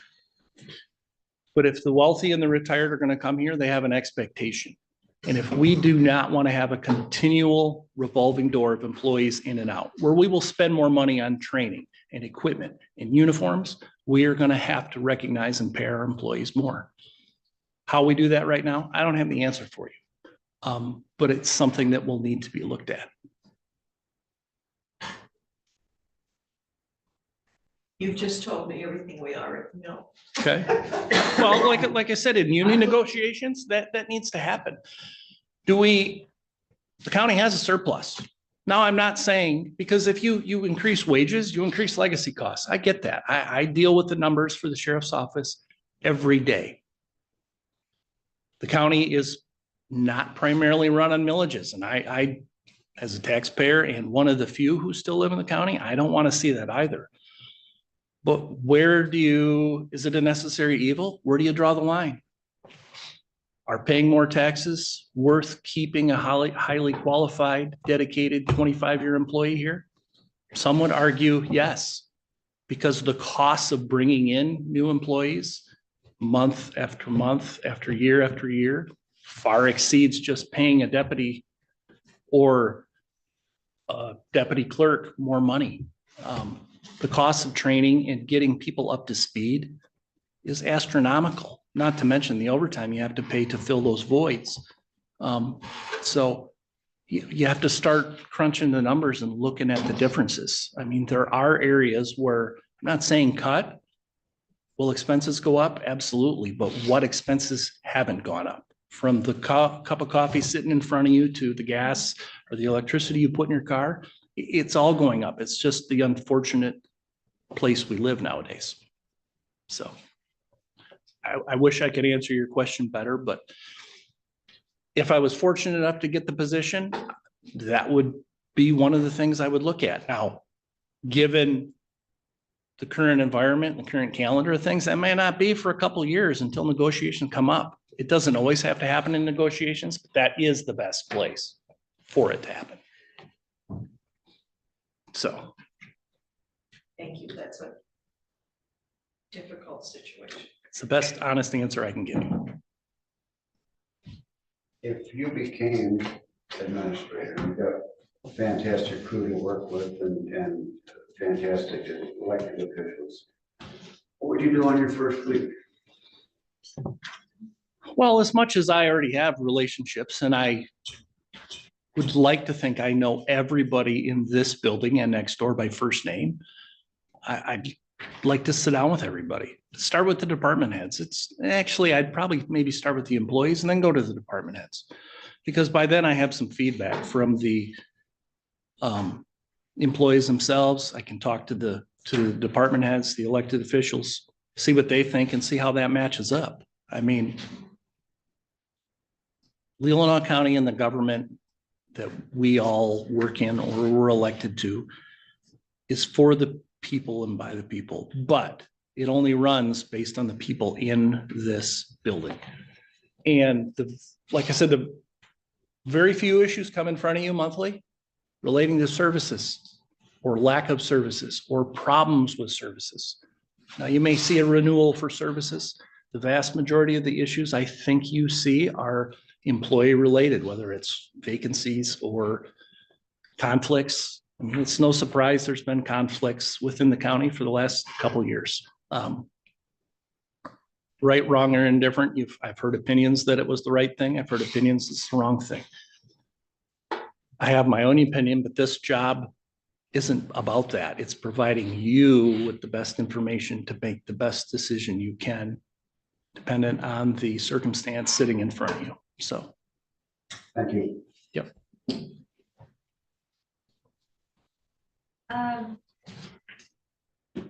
So how is it that you would effectively keep the public and the media appraised of Leelanau County issues? I think the county does a pretty good job now. Can't say for certain, but maybe there's a chance Mr. Morano's sitting behind me. The Enterprise does a very good job. The Ticker does a good job. I know the sheriff's office, obviously we have a web page or a Facebook page, I should say. I think the county's made steps in the right direction with the new website. That has been a long endeavor, especially for those of us department heads and such that have partaken in that. That launches, I believe, in about a week. And as the administrator, we'd come up with a plan, whether, I mean, if there are issues that arise, it would be your decision, whether you want the board chair or you wanted the administrator to, you know, release information to the public. But in the grand scheme, these meetings are public. If people want to see them, they're available. I think the county does a pretty good job of remaining transparent and providing information to the county as we believe the county has looked for it. So. Any other questions, commissioners, before we thank Jim and let him ask us questions or tell us what you think we need to hear? But first, let's make sure we get all the commissioner questions. I'm nothing further. Thank you, though. So Jim, we want to thank you for coming, but we'd like to have the opportunity to answer any questions you might have. I don't think I have any for you. Obviously, you are familiar with me. I'm familiar with you and your operation. Take the time to thank you guys again. Obviously, I've been here before. I'm not disappointed that I'm back again. I think I have a lot to offer and I think it's unique. I provide extensive county government experience, although it is from the sheriff's office. I've interacted with every office in this building. And from a historical perspective, some of which I created that we discussed earlier, you know, I know it, good, bad, or indifferent, but it's a good opportunity for me. I believe it's an excellent opportunity for the county.